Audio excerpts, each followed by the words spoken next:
Welcome to Infinite Novel. Dive into epic alternate realities. All rights to original creators.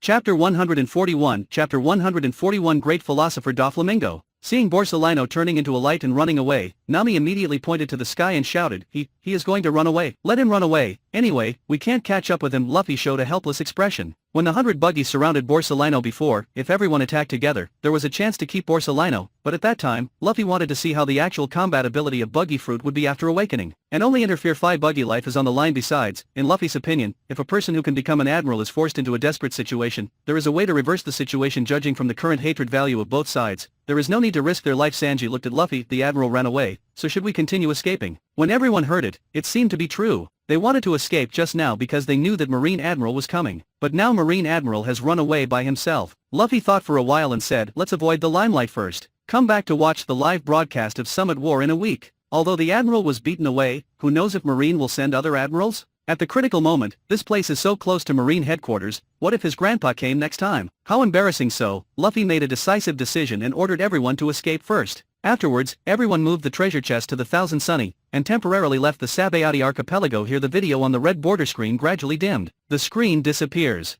Jun, is it over? Suru, the white border screen has already progressed to the present, and it stands to reason that there will be no follow-up, so let's prepare for the next battle. Sengoku, Marine soldiers, show your best fighting spirit. This battle representing justice and evil is to start. The movie screen has provided us Marine with so many rewards, so we must stand on the side of justice. Justice must prevail. Borsalino, woo, it seems that war is to start. Edward Newgate, Ace, wait there, your dad is here to save you. Marco, Ace, we will definitely rescue you. Gol D, Roger, with me here, no one can kill Ace today. Monkey D, Luffy, Ace, I'll get you out. Just when the opponents began to raise their morale, the screen with white borders gradually lights up. Sakazuki, why did it light up again? Kuzan, what's going on? Isn't it over yet? Jewelry Bonnie, is there more rocks? D, Xebec, it's out. Ha ha, there's more. Great. There is hope for me to archive resurrection. Sengoku, no, the video already up to the present. If there is more, what content is playing? Charlotte Linlin, future video. Saint Ethan Baron v. Nasjuro, even the future video can be played?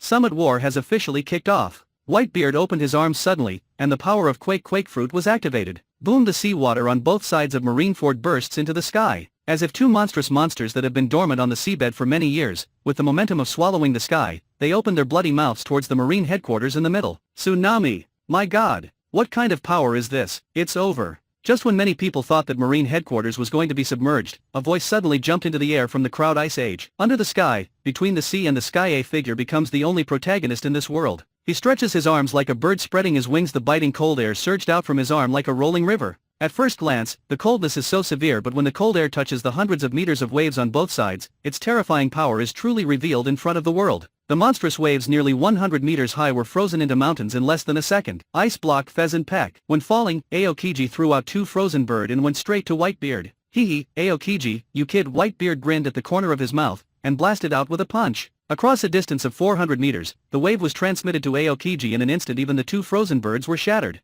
Sengoku, what? It's really the Summit War. Seeing the video on the screen with white borders, Sengoku, who was still suspicious at first, is now completely sure that this is the upcoming Summit War. Charlotte Linlin, has this war been played before it started? Hey, could it be that the Whitebeard Pirates and Marine will go through this script again later?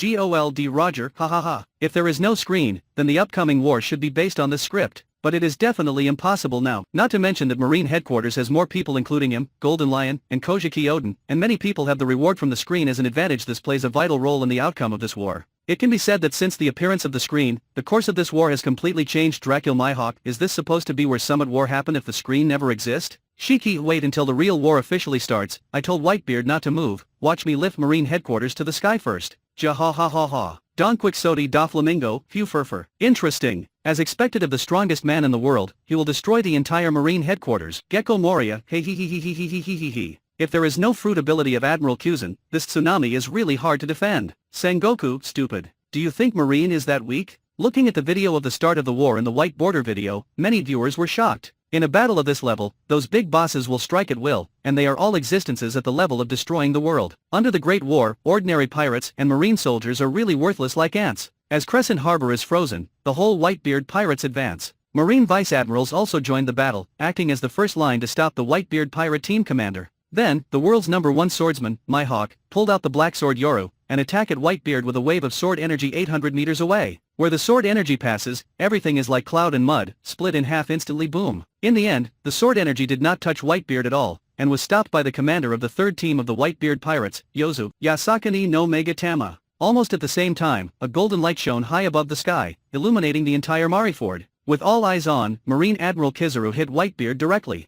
Accompanied by a scream, Marco, the first commander of the Whitebeard Pirates, makes his debut. Blue flames gushed out from him, instantly creating a circular shield. Whoosh whoosh whoosh. The laser beam of Kizaru falls on it, disappearing without a trace. Cavendish, is this the battle of the top powerhouse? It's been so intense since the beginning, Eustace kid, it's an exaggeration. It's more dangerous than any battle I've encountered before. Borsalino, my Yasakani no Megatama is blocked again? These pirates are really scary. When watching the Red Border video just now, his Yasakani no Megatama was completely dispelled by the combined skills of Buggy and Nami. Now it's even more straightforward when it comes to the White Border video. Marco alone let all his Yasakani no Megatama go in vain. Kuzan, is your attack all show? Sakazuki, what an idiot. Rorino Zoro, that is the sword-slashing attack of the world's #1 swordsman, and it was actually blocked by that guy with his body? Watching Yozu block Mihawk's sword-slashing wave, Zoro felt extremely shocked. He has fought against Mihawk before, so he naturally knows how powerful Mihawk is. Yozu, boy, do you have any misunderstandings me? I am a person with the ability to diamond fruit. When my body becomes a diamond and armament haki is added, do you know how tough I am? When the war is touched, it instantly becomes a fierce meat grinder.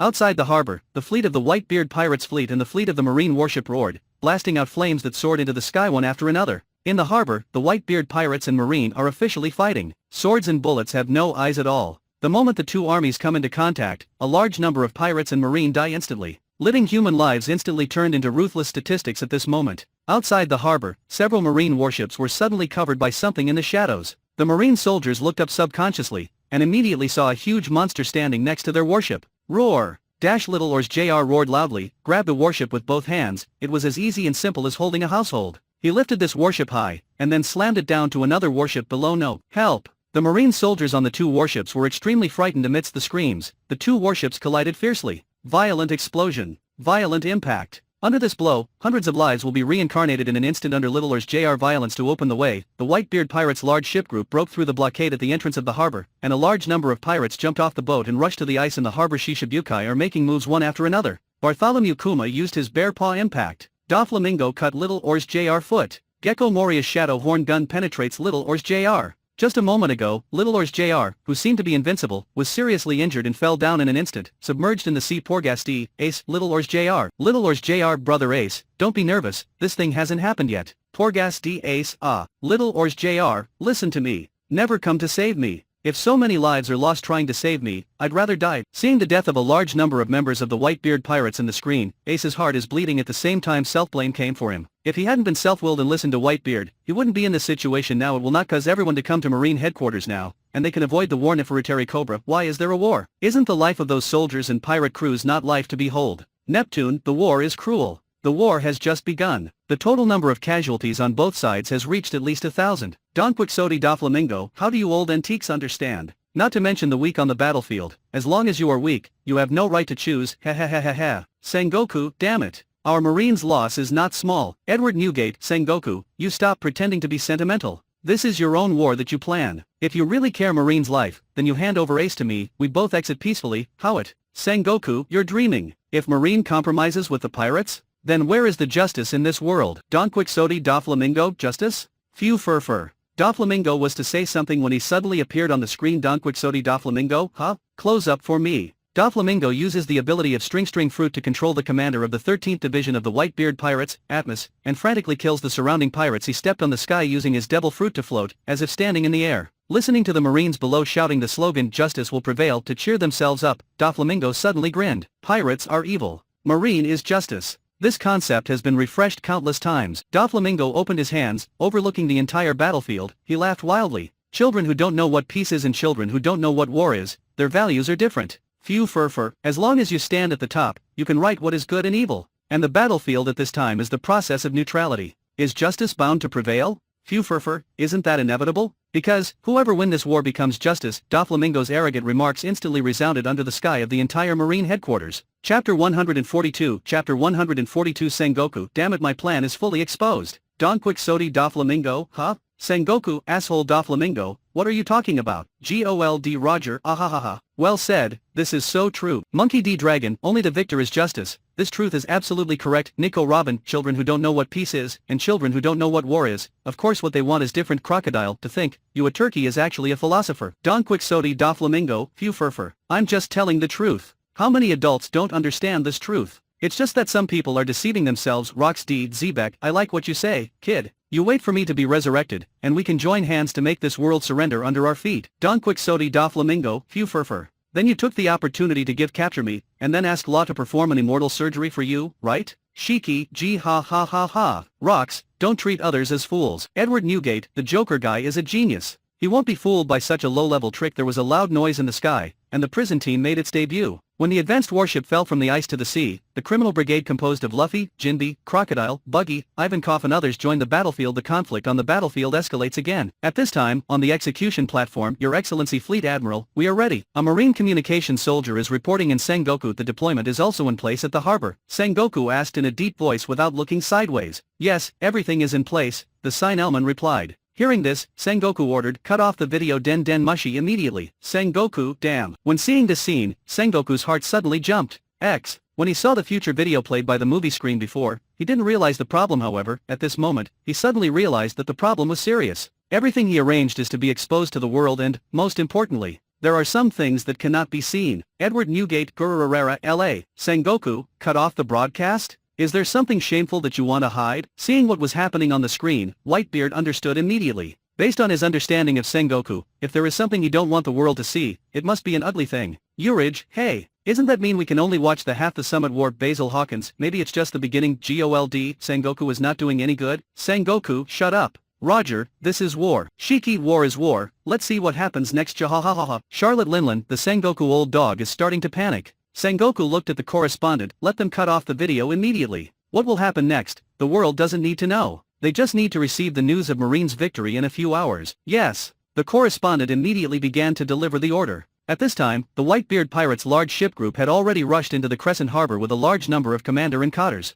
The momentum is huge, and they are to capture Marine headquarters. But when the morale of the pirates was high, a row of tall figures suddenly appeared at the entrance of Crescent Harbor in the smoke of the battlefield. Marine Science Corps Centimero is carrying a big axe in one hand, and the other is on his waist. His face is full of impatience. It's finally time for us to fight. I've been waiting for a long time. He watched the situation on the battlefield and picked up the Den Den Mushi. Uncle, why is it a little different from the plan? Didn't it mean that when we dispatched, the pirates were all surrounded in the harbor? What? It's all gone now? At this time, Sengoku yelled at the intercom. Snail, although the fronts on the left and right sides have been broken, they can still attack according to the original plan. Ignore the Whitebeard Pirates and solve the encirclement first. Those who slipped through the net. Centimera saw this, and asked Kizaru and the Den Den Mushi again, Uncle, those warships and pirate ships are all close together, is it okay to destroy the warships? Borsalino's voice came, try to keep it to a minimum. Received the confirmed order, Centimero put away the Den Den Mushi and shouted, begin. As he gave an order, dozens of pacifista opened fire at the same time. Laser beams are pouring towards the battlefield ahead. At this moment, in the eyes of the pacifista, there is no difference between Marine and the enemy.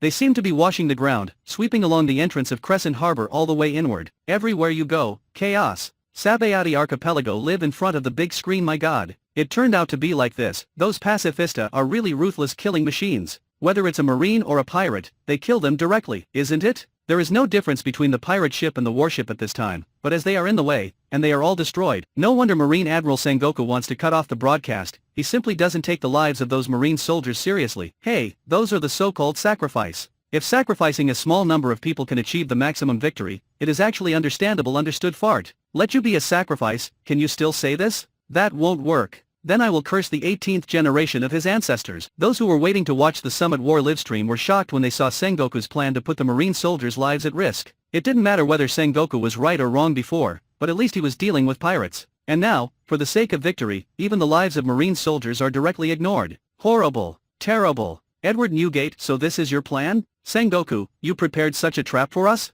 In order to wipe us all out, you don't even care your own man lives? Seeing that the pacifista directly and indiscriminately attacked the battlefield towards the interior of the harbor, Whitebeard immediately sneered and mocked. Gold Roger, it's amazing, Sengoku. You are worthy of your title, you will do whatever it takes to achieve your goal. The name of the resourceful general is worthy of its name. Shiki, originally, this content should not be known by the world, right? You didn't expect it to be played by the screen. Sengoku probably hates the screen now, gee ha ha ha ha. Sakazuki, stop talking nonsense. There is sacrifice in war. If sacrificing these few people can wipe out the entire Whitebeard pirate group, this is a good deal. Kojiki Odin, nonsense. What if you are among the victims? What if your family members were also among the victims? Can you still say such things calmly? Sakazuki, are you looking for death? As soon as Kojiki Odin mentioned his family, Sakazuki was furious. Smoker, damn it. It's a disgrace to Marine. It's a crime to Marine. We need victory, but it's not a victory like this. Doberman, shut up. It's not your turn, speak Commodore. Sengoku, enough. It's just what the screen plays. That's definitely not the case for us here. Gol D. Roger, nanny? Can tell a lie in a serious manner. I am afraid that there is no one in the world except you, Sengoku. Sengoku, humph. This old man is not such person. Marine will never do such a thing. Sengoku was now determined to bite to death and refused to admit it. Now that the world has seen the scene, when the Summit War really starts, he must never say such words again. It will be time to prove to everyone that Sengoku is not that kind of person. Perfect. The pacifista outside the harbor is pushing inward crazily. The war in the harbor is also fierce. Whitebeard ordered, don't worry the enemies behind, just attack the square of Marine base directly for me. Inspired by Whitebeard, the pirates rushed forward proudly. Luffy rushed to the front row under the cover of many helpers, but at this moment, Marine Admiral Kizaru suddenly appeared in front of him. Roronoa Zoro, oops. Nami, it's not good. Trafalgar Law, is this the end of our Straw Hat Luffy? Urich, no matter how strong the Straw Hat Boy is, he will definitely be vulnerable to Kizaru. Basil Hawkins, the gap in strength is too great, and there is no chance of even escaping Scratchmanapu. Indeed, we have a deep understanding of the sense of oppression and despair. In the Sabayati Archipelago before, the supernovas experienced the oppression of Marine Admiral at close range. Gol D. Roger, indeed, this is troublesome. Edward Newgate, this kid won't. Everyone who saw this scene felt that Luffy would probably die. Go back wherever you came from. Borsalino puts on a playful look on his face, then flies up kick directly on Luffy's body. Boom! Luffy's face was deformed by the kick, and the whole person was shot backwards like a rocket launcher. Jinbei caught Luffy, and Luffy didn't get hurt after all. He is a rubber man. The damage caused by ordinary bludgeoning blows is greatly reduced. Nanny? When this scene appeared, all the people who were watching the screen were stunned. Doberman, nanny? Admiral Kizaru, you. Sakazuki, idiot, what are you doing? Borsalino, hey, what are you talking about? Didn't I kick him hard? Kyuzan, he is a rubber man, your kick will do little damage to him, you don't know it, do you? Sakazuki, you gave him a little kick. At that distance, why don't you just laser him? Roxy, Xebec, this Admiral Kizaru of your Marine might have some secrets with the Straw Hat Boy. This kick is really accurate, directly send the Straw Hat to his friend. Is he afraid that the Straw Hat Boy will get injured? Ha ha ha ha, Shiki, gee ha ha ha ha. I also think that this kick is a bit weird. Buckingham Stussy, foot of escape. Sengoku, Borsalino, what are you thinking? That's a battlefield. As the Marine Fleet Admiral, Sengoku certainly understands what Borsalino is worried about. Among the Marine 3 admirals, Borsalino is the clearest.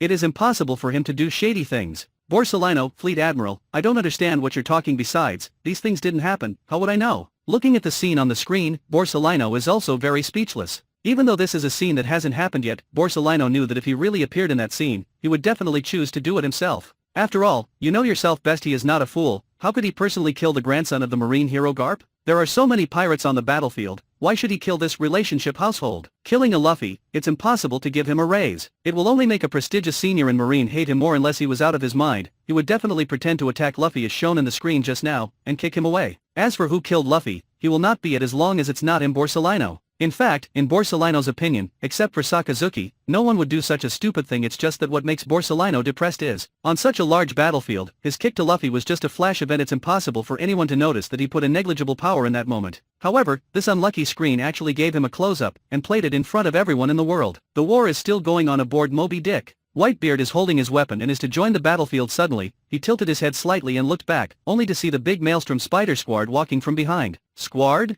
Are you okay? I didn't manage to contact you just now. Whitebeard's tone showed concern. He thought that Squad had died in battle just now, and he was relieved when he confirmed that he is still alive. Ah, I'm sorry, Dad. He said sorry, but there was no trace of self-blame in his tone. Squad stands in front of Whitebeard, looking at the battlefield. Dad, the pirate group who surrounded the big ship group suffered heavy losses. Well, we've already bet everything on this war, and now, I'm going to go out, and I have to take advantage of the situation to break through the enemy's formation. Whitebeard looked ahead and responded in a deep voice. Indeed, we are all grateful to you for the Whitebeard Pirates. We will go through fire and water. The moment the voice fell, he suddenly turned around. 3-meter-long sword, submerged in Whitebeard's chest. Chapter 143, Chapter 143. Kizaru, who dares to say that I let the water go? Marco, what? Izzo, Dad. Yozu, bastard Squad, what are you doing? Porgas D. Ace, Dad. When this scene appeared, the members of the Whitebeard Pirates were all dumbfounded. Can't believe this scene at all. Charlotte Linlin, mama. Is this a surprise? Rox D, Xebec, haha. Whitebeard, you have been clamoring all day long to find your family members, and now you are stabbed by your filial son, are you happy?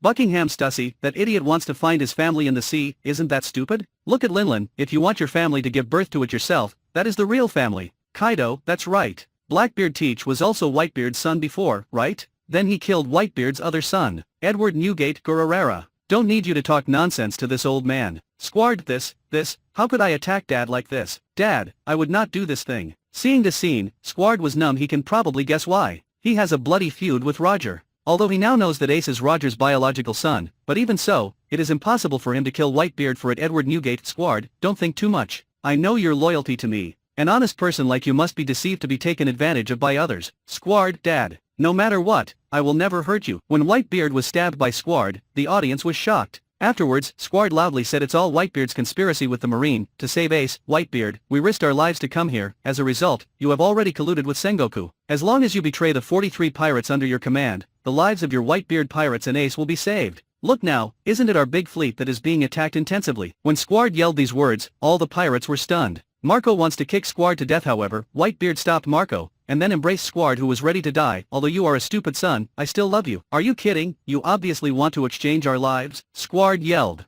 Whitebeard shook his head. You are so loyal and upright. Who deceived and used you? Squard said loudly, stop pretending. Marine Admiral Akainu has made a deal with me. He said he doesn't think the same way as Sengoku, he only wants your head. As long as I can kill you, he will help us leave. I see. Whitebeard suddenly realized. He hugged Squard, and said deeply, think it, what has Ace done to you? Don't be fooled, not only Ace is special, you guys, are all my family. After that, Whitebeard let go of Squard. He stood up and looked at Sengoku on the execution platform. You are so pitiful, Sengoku. Saying that I, Whitebeard, betrayed my sons, you did a good job. Regardless of his own injuries, he forcibly consumed a lot of physical strength, activated the ability of Quake Fruit, and smashed the entire ice wall on the right with a bang. The sea that was originally closed suddenly opened up. As a pirate, you have to decide for yourself what to believe. If you are not afraid of death, come with me, and if you want to leave then go ahead. Whitebeard shouted loudly, holding his naginata. Alone, he suddenly jumped onto the marine battle square. Squard, damn me. I actually believed that kind of lie, and then hurt my dad who loves me. Marco, thanks to this screen, otherwise Marine's conspiracy would have really succeeded. Vista, fortunately, now, this matter will not happen. Edward Newgate, Sengoku, didn't you expect that?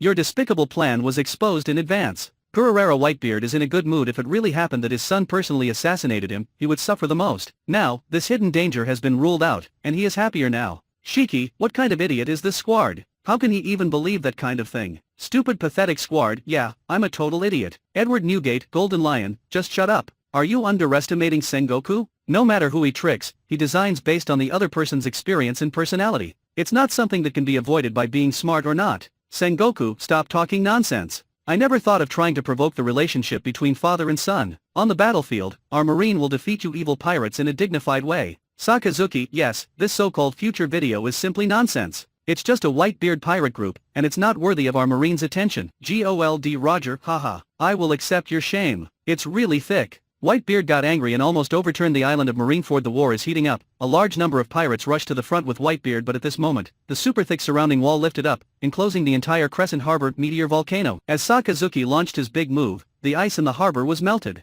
The pirates are to lose their foothold. Boom! The Moby Dick was reduced to ashes under the attack of a large number of lava fists, and at this time, Sengoku suddenly announced the execution of Ace. Seeing that Ace was hopeless, Luffy had a whim. He grabbed a section of the mast, asked Jinbei to roll up the seawater with his fishman karate, stared directly at the mast, sent Luffy to the sky, crossed the surrounding wall, and came directly to the execution platform below. This time, he faces 3 Marine admirals. Edward Newgate, look at the situation. As far as is concerned, our Whitebeard pirates are very fierce in this war. Marco, yeah, our situation is already at a complete advantage. Vista, although the Straw Hat Kid rushed up, he was useless alone. And, he might. Charlotte Katakuri, he is sure to die. Queen, that's for sure. Even if he can survive against Kizaru Admiral, but this time against Marine 3 Admiral, he will not survive. Doberman, with Admiral Akainu around, he really doesn't have any chance of surviving. Roronoa Zoro, it's over. Nami, Luffy. Vinsmoke Sanji, damn. It can't be like this. Although Luffy was lucky enough to survive under Borsalino's attack, but at this time, no one believed that he would continue to live. You actually rushed here. The stage is too early for you. Kuzen's eyes were slightly surprised. What a scary kid. Borsalino's expression was wretched,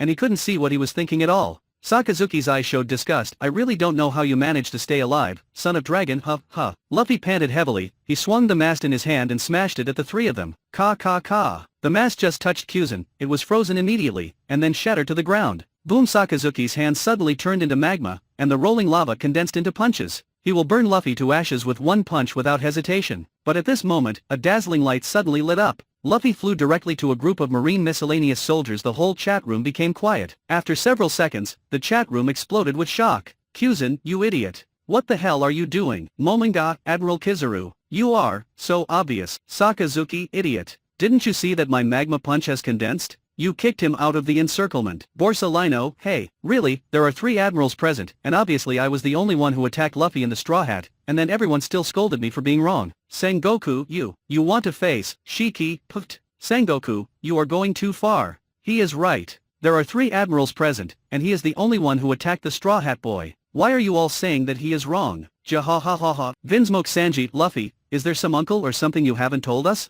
Nami, it's possible. Frankie, I feel this Admiral Kizaru might be a good guy. Whitebeard Pirates gave it a go. Under the last effort, they sent a whole ship of pirates to the marine battle square. Luffy was kicked off the execution platform, and Kyuzen chased after him. He stretched out his hand, and a frozen pheasant appeared in his hand puff. Without any hesitation, Kyuzen directly pierced Luffy's shoulder, and then pulled out viciously. Marco appeared in time and kicked Kyuzen away. Borsalino? Why didn't you mention Kyuzen? Did you see him taking it easy with the Straw Hat boy? Sakazuki, are you admitting that you're taking it easy? Borsalino, of course not. Didn't you see that Kyuzen's frozen pheasant just showed mercy? Kyuzen, can't you see that I am ruthless and decisive? If it weren't for Marco's sudden appearance, the Straw Hat boy would have died under my hands. Borsalino, crap. Why didn't you stab him the first time? Monkey D. Garp, can't you guys change the subject? As Kyuzen's teacher, of course Garp knew that Kyuzen was taking it easy on purpose just now. It's just that a group of marine admirals are discussing whether his grandson is dead or not, and Garp is seriously upset. With the Whitebeard Pirates entering the battlefield in large numbers, the situation on Luffy's side has improved a lot. Vice Admiral Momonga and Vice Admiral Dalmatian join forces to attack Luffy. Puff. Vice Admiral Dalmatian hits Luffy with a Shigan, knocking him out of a stiff state. Subsequently, a precise laser beam from 800 meters away hits instantly. Cut. The laser beam opened a blood hole in Luffy's body. Kyuzen, Sakazuki, Sengoku. Seeing Kizaru in the picture actually attacking Luffy actively, and using such a powerful move, everyone in Marine was stunned. Did they really wrong him just now? Borsalino, look. See? Who else dares to say that I'm a fool? I'm serious. My HIB. Doberman, sorry, Admiral Kizaru, I misunderstood you just now. Dalmatian, yes, we wrongly blamed you. Momonga, I apologize. Pierced through Luffy with one attack, Borsalino turned into a beam of light and came to Luffy in an instant. Vice Admiral Dalmatian and Vice Admiral Momonga saw that Kizaru Admiral was coming. They immediately had no doubt it, and turned around to help other battlefields. Luffy was seriously injured and fell to the ground, almost dying. Borsalino stood in front of him with his hands in his pockets, looked down at Luffy. It's not all courage, Luffy. If you don't have the strength, you can't save those who can't be saved no matter how hard you try. Speaking, Borsalino raised his foot and it was a flying kick. Boom! Luffy, who was completely unconscious, shot out directly. Impartiality, he just fell into the hands of Whitebeard. When this scene happened, the chat room once again fell into a weird silence. After a while, violent laughter resounded crazily in the chat room. Gold Roger, ha ha ha. I laughed so hard. This Kizaru is amazing. Kojiki Odin on the battlefield, you can't tell there is anything wrong with him. Marco, haha. Indeed, we can only see this because we are watching the screen. Otherwise, we really can't detect it. Sakazuki, how dare you say that you didn't turn on take it easy early on? Kyuzen, I said, why are you so active in attacking Luffy to serious injuries? So you are afraid that Luffy will be killed by Dalmatian and the Momonga, right? The delusion of killing Luffy, then kicking Luffy away? Sengoku, is that kicked away? It was kicked straight into Whitebeard's hands. Edward Newgate Gururara. Monkey D. Garp, okay, you guys don't wrong Borsalino there. I don't think there's anything wrong with what he did. He didn't take it easy, it's just that Luffy has a strong ability to take a beating. The more Garp sees Borsalino, the more pleasing he is to his eyes. Now that Borsalino is criticized by people, he must help him. Chapter 144, Chapter 144 Shanks, this time, I will join the battle directly. Life is passing away every moment. There are more and more corpses on the ground. It's floating in the sea. We can't tell if it's a marine or a pirate. The battle between Whitebeard and Akainu was extremely fierce and dangerous. Wow. Whitebeard suffered a sudden attack, spurting out a mouthful of reverse blood. You are no match for me, Whitebeard. Sakazuki showed a faint mockery at the corner of his mouth, then rushed up. On the other side, with the help of various people, Luffy came to the execution platform again. This time there is no marine admiral, but there is a marine hero blocking the end of the road.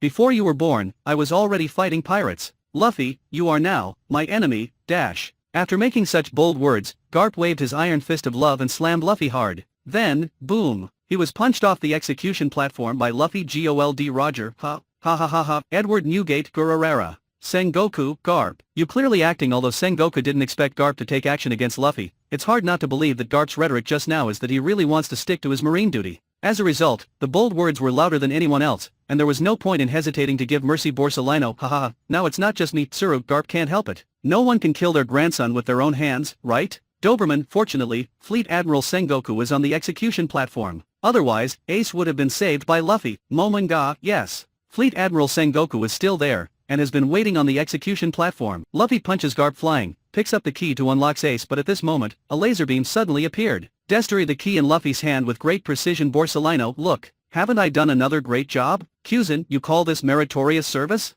Sakazuki, you shoot keys so accurately, but don't just shoot people directly? Borsalino, you two are really boring. If you say that, then let me ask you too, why can I pay attention to the movement of the execution platform, but you two can't pay attention? Is it because the two of you deliberately didn't pay attention? Momonga. Admiral Kizaru, is it possible you are actually focusing on Straw Hat Luffy? Gol D Roger, put. Ha ha. The question is on the main artery. Shiki, it's clearly a tacit understanding. Why do you have to tear him down? This kid Kizaru is too difficult. Stop. Straw Hat Luffy, don't think I'll let you go. Seeing that Luffy was to drag Ace away, Sengoku immediately transformed into his Buddha form. Like a golden Buddha descending into the world, the Buddha's light is shining, and the majesty of the sky is unstoppable. Since Garp can't do anything to you, I can only deal with you myself. Sengoku raised his big fist and punched Luffy down. Honfusion. Luffy blows on his fingers, raises his hand to strike, and collides with Sengoku's big Buddha fist. Boom. Luffy is fine, but the execution platform was knocked crooked. Boom. Afterwards dozens of shells flew in. Sengoku immediately retreated tactically to avoid the shells with the help of MR3's candle key. Luffy successfully opened the sea stone key in Ace's hand in the flames of the shell explosion. The three of them landed safely in the flame channel of Ace. When seeing this scene happen, the expressions of everyone in Marine are a little weird. Borsalino, something feel weird. Kuzan, a little bit. Tsuru, hey, they are all the same. Monkey D. Garp, haha. Sengoku, my good brother.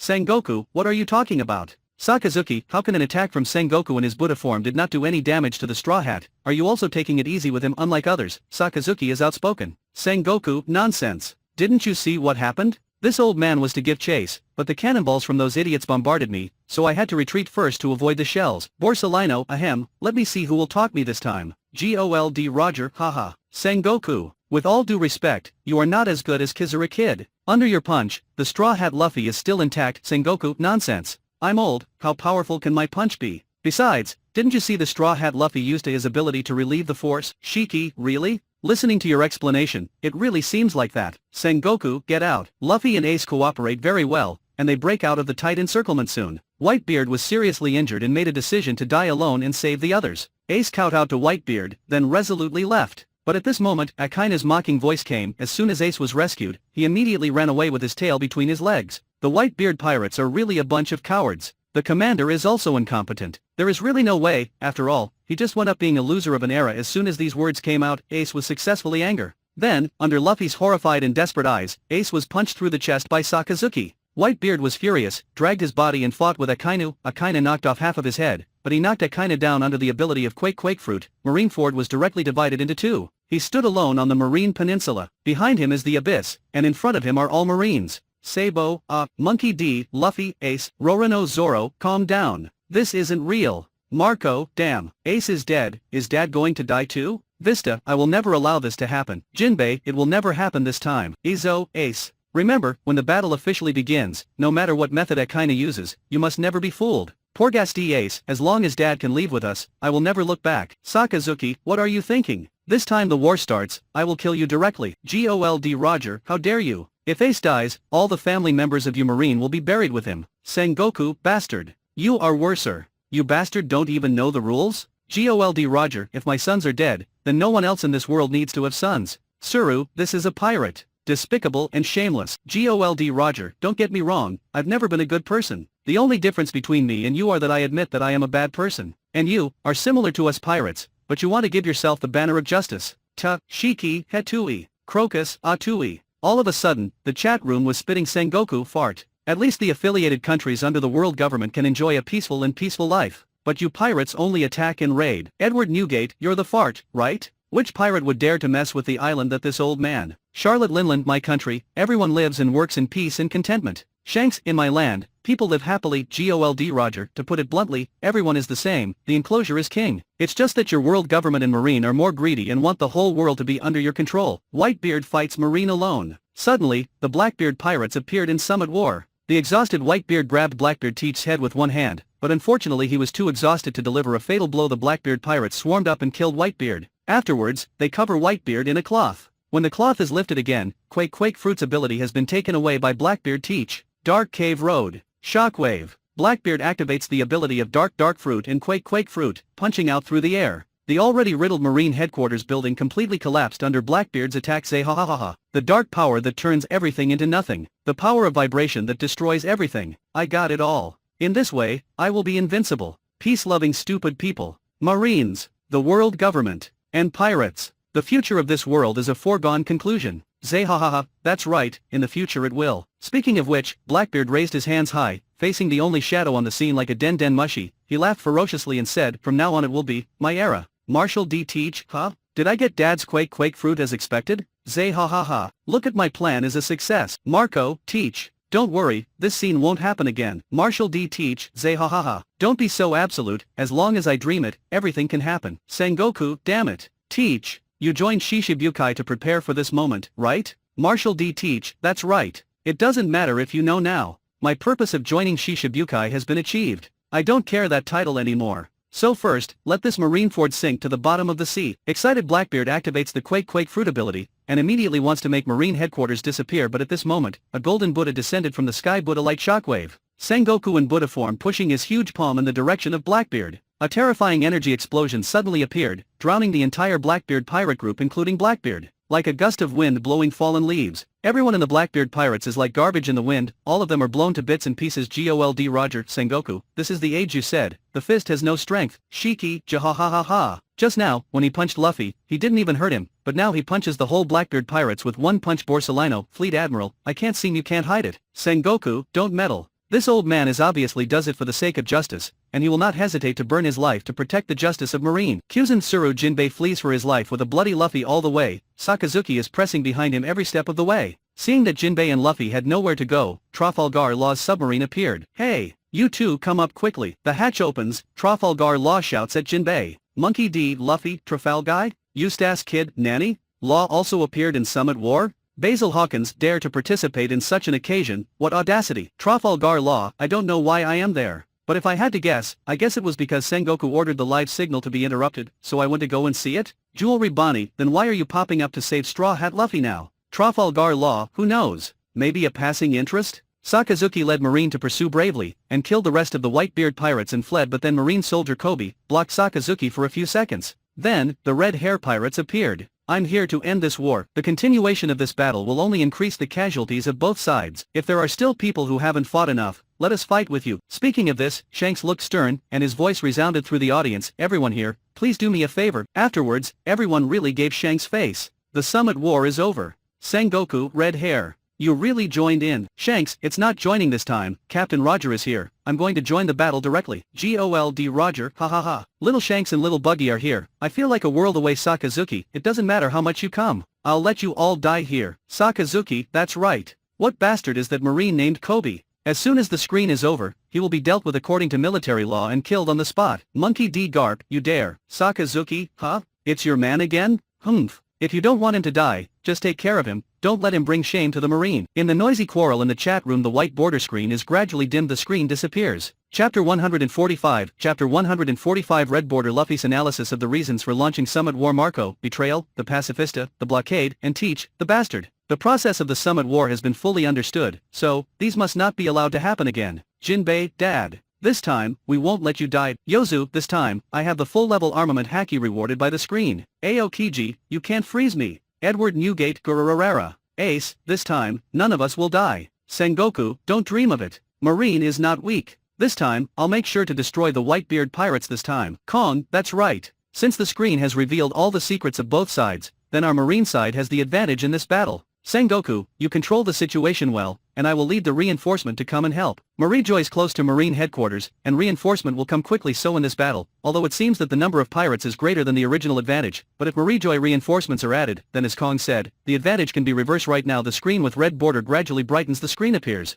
The Straw Hat Pirates stayed on a small island near the Shabati archipelago for a few days, and they didn't come back to Sabayati archipelago until the execution day. Come to a high-rise building on Groove 33, the view here is very good, and they can just see the live broadcast on the large circular screen on the soap bubble dome. Of course, the people here are not limited to the Straw Hat Pirates, there are many people who have already gathered to watch the broadcast. Wow, the location is great here. Luffy, come on, I've saved a spot for you. Nami finds a good place, and quickly waves to Luffy. Miss Nami, here I come. Sanji ran over to Nami with red hearts in his eyes. He slipped and fell to the ground. Haha. Zoro laughed out loud. Then the two fought. On the big screen, Marine is ready. On the battle platform in Crescent Harbor, Marine elites all are ready to go fight. 5 Shishibukai came. Outside the Crescent Harbor, warships are waiting. On the sea in the distance, large pirate ships are coming in a majestic array. Printed on the sail are one after another famous pirate groups in New World. Seeing the pirate ships appear on the big screen, Nami took Luffy's arm and shook it. Wow. Here we go. As expected of the 4 Emperor's pirates, so many helpers can be summoned with a single call. Luffy nodded, and also said with emotion, yes, there are so many people who are willing to go through fire and water for him. It showed the characteristic of this Whitebeard. They have encountered many pirate groups before, but to be honest, most of the pirate groups are actually a group of rabble gathered together to bully others. Once encountering an invincible force, they will immediately scatter like birds, and fly separately when disaster strikes. But this pirate group is different. They dare join together to attack Marine headquarters. Luffy shook his head slightly. According to what I have heard in the past few days, although the 4 Emperors are the 4 most powerful pirates in the New World, but no matter which 4 Emperors regiment it is, they can't easily fight head-on with the Marine. Whitebeard must be an amazing person to be able to have so many people willingly to die for him. Luffy commented pertinently. Gol D Roger, yo, Whitebeard, the red border Luffy boy over there is very optimistic. You. Edward Newgate Gururarara. This shows that he has a good vision, doesn't it, Kaido? Isn't it just to fight Marine headquarters? Who dares to disobey my order if I order the to attack? Shiki, Kaido, don't fool yourself. Your broken group can only be maintained by your strength, but if you are weak in your broken group will be easily broken. Jack, fart. As long as Kaido order UT, I dare to go to Marine headquarters now. Shiki, what are you, come to chime in? Nami wondered, shouldn't it be that your brother Ace is amazing? These people are all here to save him. Luffy laughed. It should be said that Whitebeard wanted to save him, so other people would save him. These people should be really loyal to Whitebeard, so no matter what decision Whitebeard makes, they will follow Whitebeard without hesitation. Pace.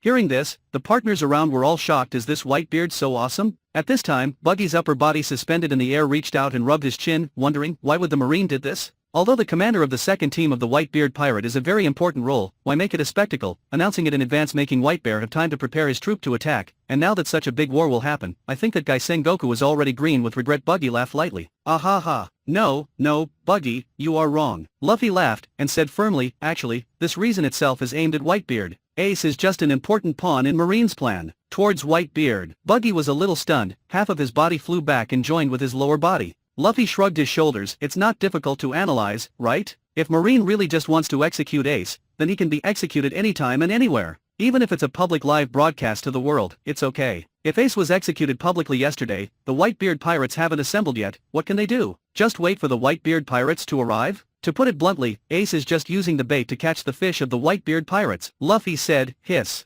Listening to Luffy's analysis, not only the partners of the Straw Hat Pirates took a deep breath, but even the people around them gathered around curiously. Listening to Luffy's analysis, a melon-eating crowd exclaimed, oh my god, this Straw Hat guy. After hearing your analysis, it's really the case. I didn't expect a hero like Whitebeard to not see Marine's plan. You are wrong. Luffy smiled slightly, like a spring breeze blowing on his face. He looked at the melon-eaters. If Whitebeard can't even see such an obvious conspiracy, he can't be the 4 Emperors today. He must have seen it, but he has a reason to go. What reason? Another melon-eater asked curiously. I don't know. Luffy spread his hands and said very sincerely. At this time, a local merchant in Sabayati Archipelago said, however, Marine headquarters is so determined to fight the Whitebeard Pirates this time, it seems that they really care the people of the world. Sengoku, this is a man of enlightenment. Suru, it seems that ordinary people are still on Marine's side. Shiki, when one person speaks for your Marine, does everyone support your Marine? Gol D Roger, ha ha ha. Thick-skinned, as always, has no bottom line. Nanny. Luffy opened his mouth in astonishment, and then showed a speechless expression. This uncle, what business do you do? I run a bakery. The uncle replied. Luffy asked, if you saw a homeless person on the side of the road starving, would you give him a piece of bread from the store?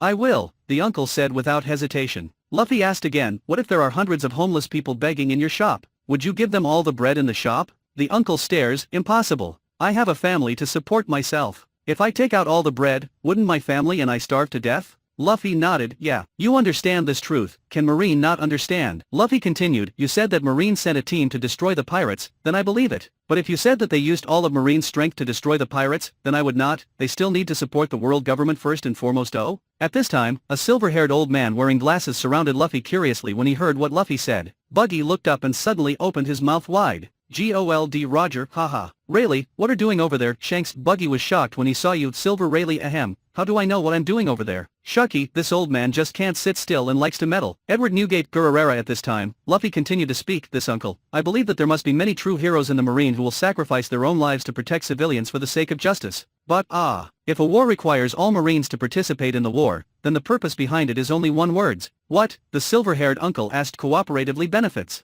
Luffy said calmly. Sengoku, nonsense. Sakazuki, the purpose of this war is indeed only one words, but it is not profit, but justice. Tsuru, I thought the red border Luffy over there could analyze the reason, but all they say is just nonsense. Luffy said calmly. Under the suspicious gazes of everyone, Marine is used by the world government to manage the countries affiliated to the world government. To launch a war of this scale, no matter whether Marine would be losing or winning, once the Marine's loss is too big, then the Revolutionary Army will definitely take advantage of the vacancy and take over some of the world's affiliated countries. This is something the world government cannot bear. According to what you said, why did Marine start this war? Isn't it contradictory? Rayleigh asked suspiciously. He's not pretending to be stupid, but he really doesn't understand why the Summit War happened. He also understands what Luffy said. Even if Marine wins this battle, at most the Whitebeard Pirates will be gone. However, even if one Whitebeard is lost, there will definitely be Blackbeard, Bluebeard, Redbeard, and Flowerbeard. There will always be a new big pirate force to take advantage of the vacuum and become a new emperor. If it's just to eliminate the Whitebeard Pirates, it doesn't make any sense. Luffy looked at his hands. When a person does something that is bound to lose, the answer is already there. That is, if he does it, he will lose even more.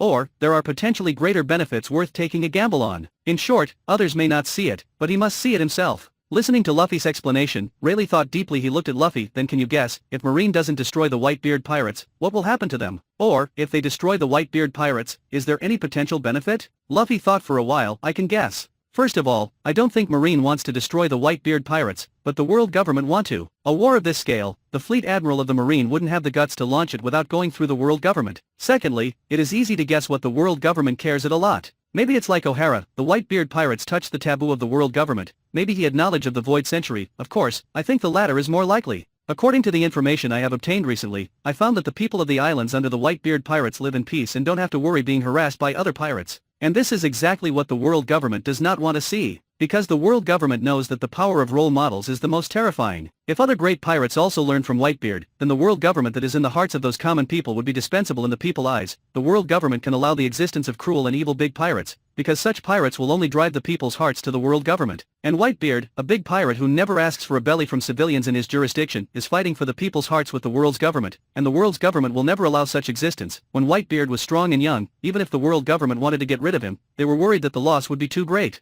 But now, Whitebeard is old, weak, and sick. It would be the best moment to strike if you were the world government. Would you choose to do this? Luffy finished his analysis, pouted at Rayleigh, and asked lightly. Rayleigh didn't express any emotion, but his heart was shocked. If he think it by the POV the world government, he would do the same actually. The reason why Rayleigh came to chat with Luffy is because Luffy's analysis attracted him, and because he recognized the straw hat on Luffy's head at a glance. And now, after he listened to Luffy's analysis, he finally understood. The reason why Roger's straw hat is worn on the head of the kid in front of him may not be accidental. At the beginning they arrived at Raftel with Roger, but after going there, they realized that they went early. And now, looking at the young man in front of him, his breathing became a little short. Is he, the one in the prophecy? This universe grows with every follower. Are you part of Infinite Novel yet? Chapter 146, Chapter 146 Marine Headquarters, the Straw Hats are here. Sabayati Archipelago. After listening to Red Border Luffy's analysis, everyone fell into deep thought. Indeed, just as Red Border Luffy said, the world government wants to eliminate the Whitebeard Pirates at all costs. Is it just for justice? Do not make jokes. The world government has existed for 800 years, and the pirates have also existed for 800 years. When did the world government spare all their effort to destroy a pirate group?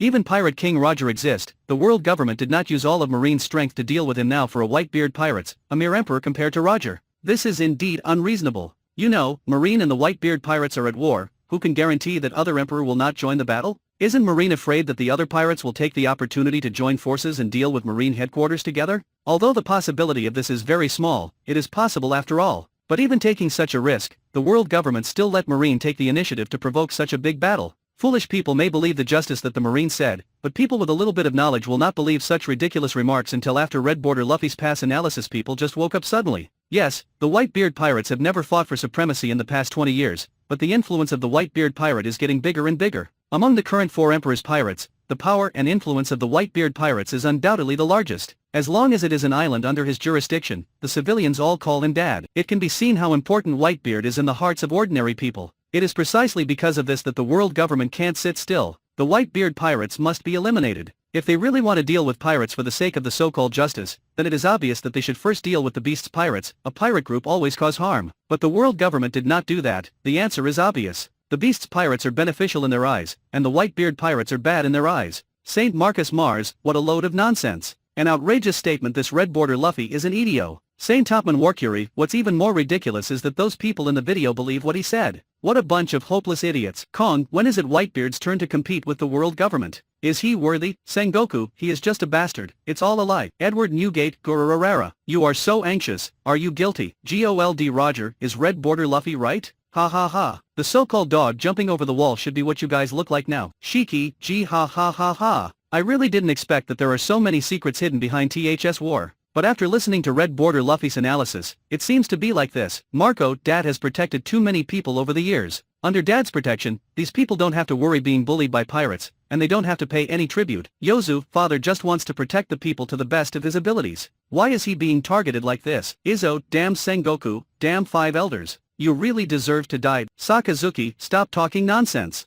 It's only natural for Marine to kill pirates. Edward Newgate, Magma Boy, have you been brainwashed? There is no such thing as a matter of course in this world. What you do is nothing but for your own benefit. Suru, oh? So, you Whitebeard have your own purpose in using those civilians. Edward Newgate, hee, she is indeed the chief of staff of Marine, who is as smart as Sengoku. She can dig holes for me when she gets the chance. But, I will answer, I just enjoy the feeling of having family. Those civilians, if they are willing to call me Dad, I am willing to protect them. Porgas D. Ace, Dad. Marco, Dad. Jinbei, Dad. At this time look, there is a situation in the harbor. Nami pointed at the big screen and shouted loudly. As she said, they saw the water surface in Crescent Harbor churning. Then, the 4 warships of the Whitebeard Pirates floated out of the water. Ace. Say your father's name. Sengoku shouted loudly while holding the radio receiver. Ace lowered his head and said in a deep voice, my dad is Whitebeard. Whitebeard. Luffy listened to Ace's answer on the soap bubble screen, and his eyes widened in astonishment. Is Ace's biological father is actually Whitebeard? Then I understand. No wonder Whitebeard are desperate to save Ace.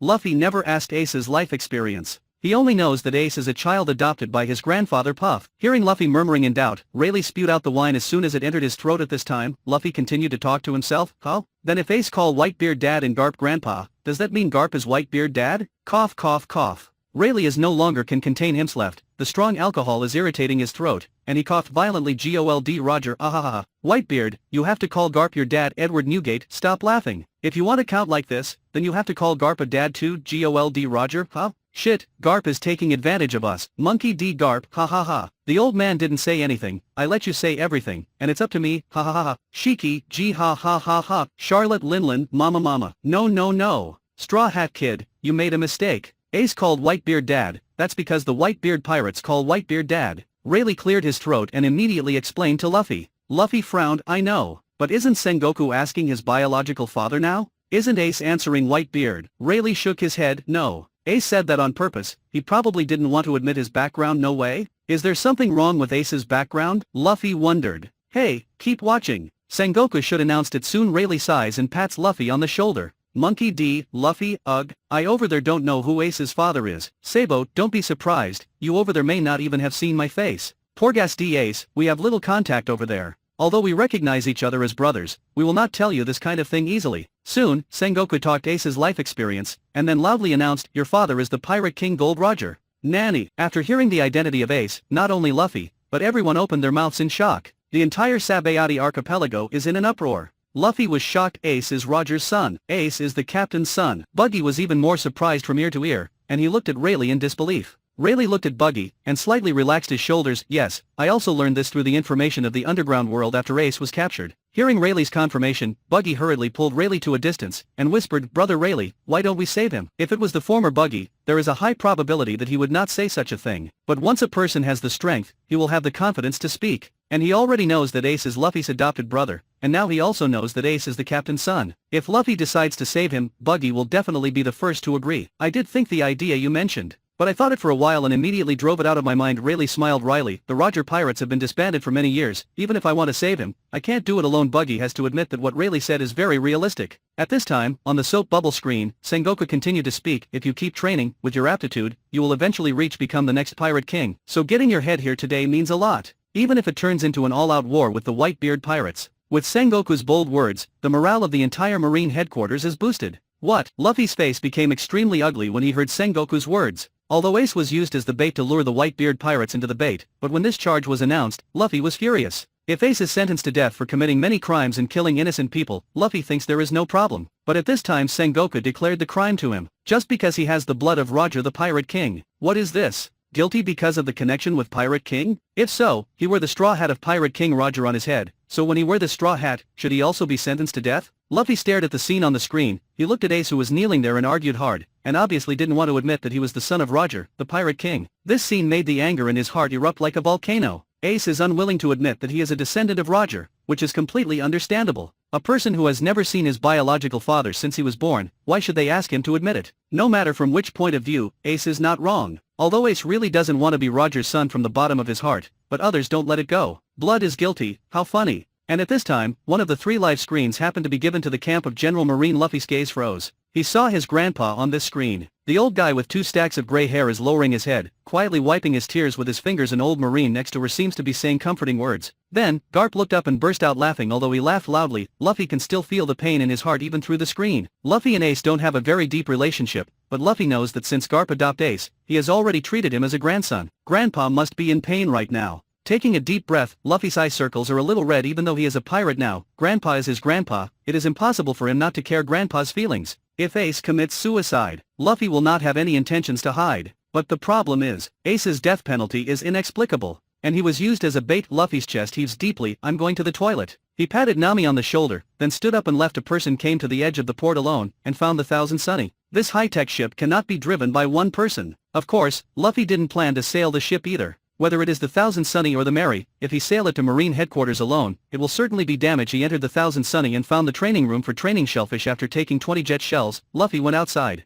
The effect of the jet shell is much stronger than that of the wind shell. In the case of Luffy using a rubber balloon, it is enough to push Luffy all the way to Marine headquarters. However, when he came outside the cabin door of Thousand Sunny, he stopped in his tracks. Because there is a row of people standing in front of him. Nami put her hands on her hips and roared angrily, Luffy, are you going to Marine headquarters alone? Buggy said loudly, Luffy, I'll go with you. Usopp, yeah. How can you leave us? Zoro pressed his hand on the sword, and his tone was extremely firm. Luffy, no matter where you go, I will be with you. Sanji held a cigarette and took a puff. If you want to go to Marine headquarters alone to see beautiful women, I won't agree. Robin holds Hun in both hands. You were the one who let me board the boat at the beginning. Why, now you want to leave me? Are you so irresponsible? Frankie, without me, you can't even sail a boat. Brook tidied up the afro. When you are fighting, if no one is playing a song, don't you feel lonely? Chopper didn't speak, but came and hugged Luffy. You guys. Luffy shook his head painfully when he saw that his partners had quietly followed. This is my own business. How can I involve everyone? Bastard. We are partners. Luffy, you are our captain. What are you talking about? Without you, I wouldn't be the Buggy I am today. You have to understand what you mean to us. Your business is our business. This is a partnership. Stop talking nonsense.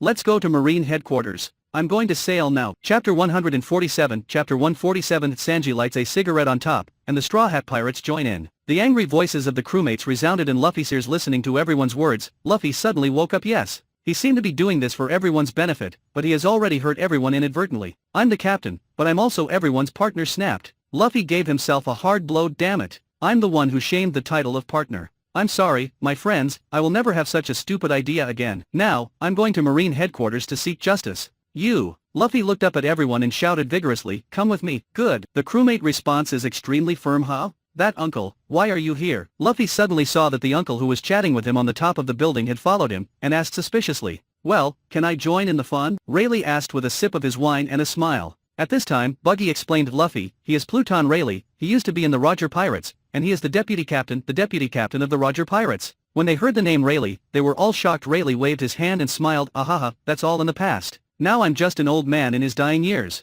But since I know that you are going to save Roger's son, then if I, as Roger's good brother, don't follow, then I'm too inhuman. Okay. since you give a good reason, hurry up and get on the boat. After everyone boarded the boat, Frankie led the Cube sisters to set sail immediately. On the hull, during this period of time, the newly installed wind shells are fully activated, and they are sailing towards the Marineford at the fastest speed. Gol D Roger Rayleigh also followed. Silver Rayleigh, it seems that I'm quite free over there. Monkey D, Luffy, great. Over there I went to save Ace too. Seeing Red Border Luffy wearing Straw Hat Pirates went to Marine headquarters together, Luffy was very excited. Roronoa Zoro, I really envy me over there, he can go to Marine headquarters with Luffy. Vinsmoke Sanji, yeah, we can fight side by side together. Nico Robin, the two of you over there are strong enough to participate in the Summit War. If you go here, won't it add trouble to Luffy? Frankie, haha, yeah, don't think that we over there are as good as us there. Poor Gasti Ace, weird. Luffy over there obviously didn't plan to come to save me, why did he come all of a sudden? And he brought the whole Straw Hat Pirate together. Sabo, it seems that after Sengoku announced your life experience, he suddenly decided. Monkey D, Luffy, seeing his eye are red, he must be very sad and painful.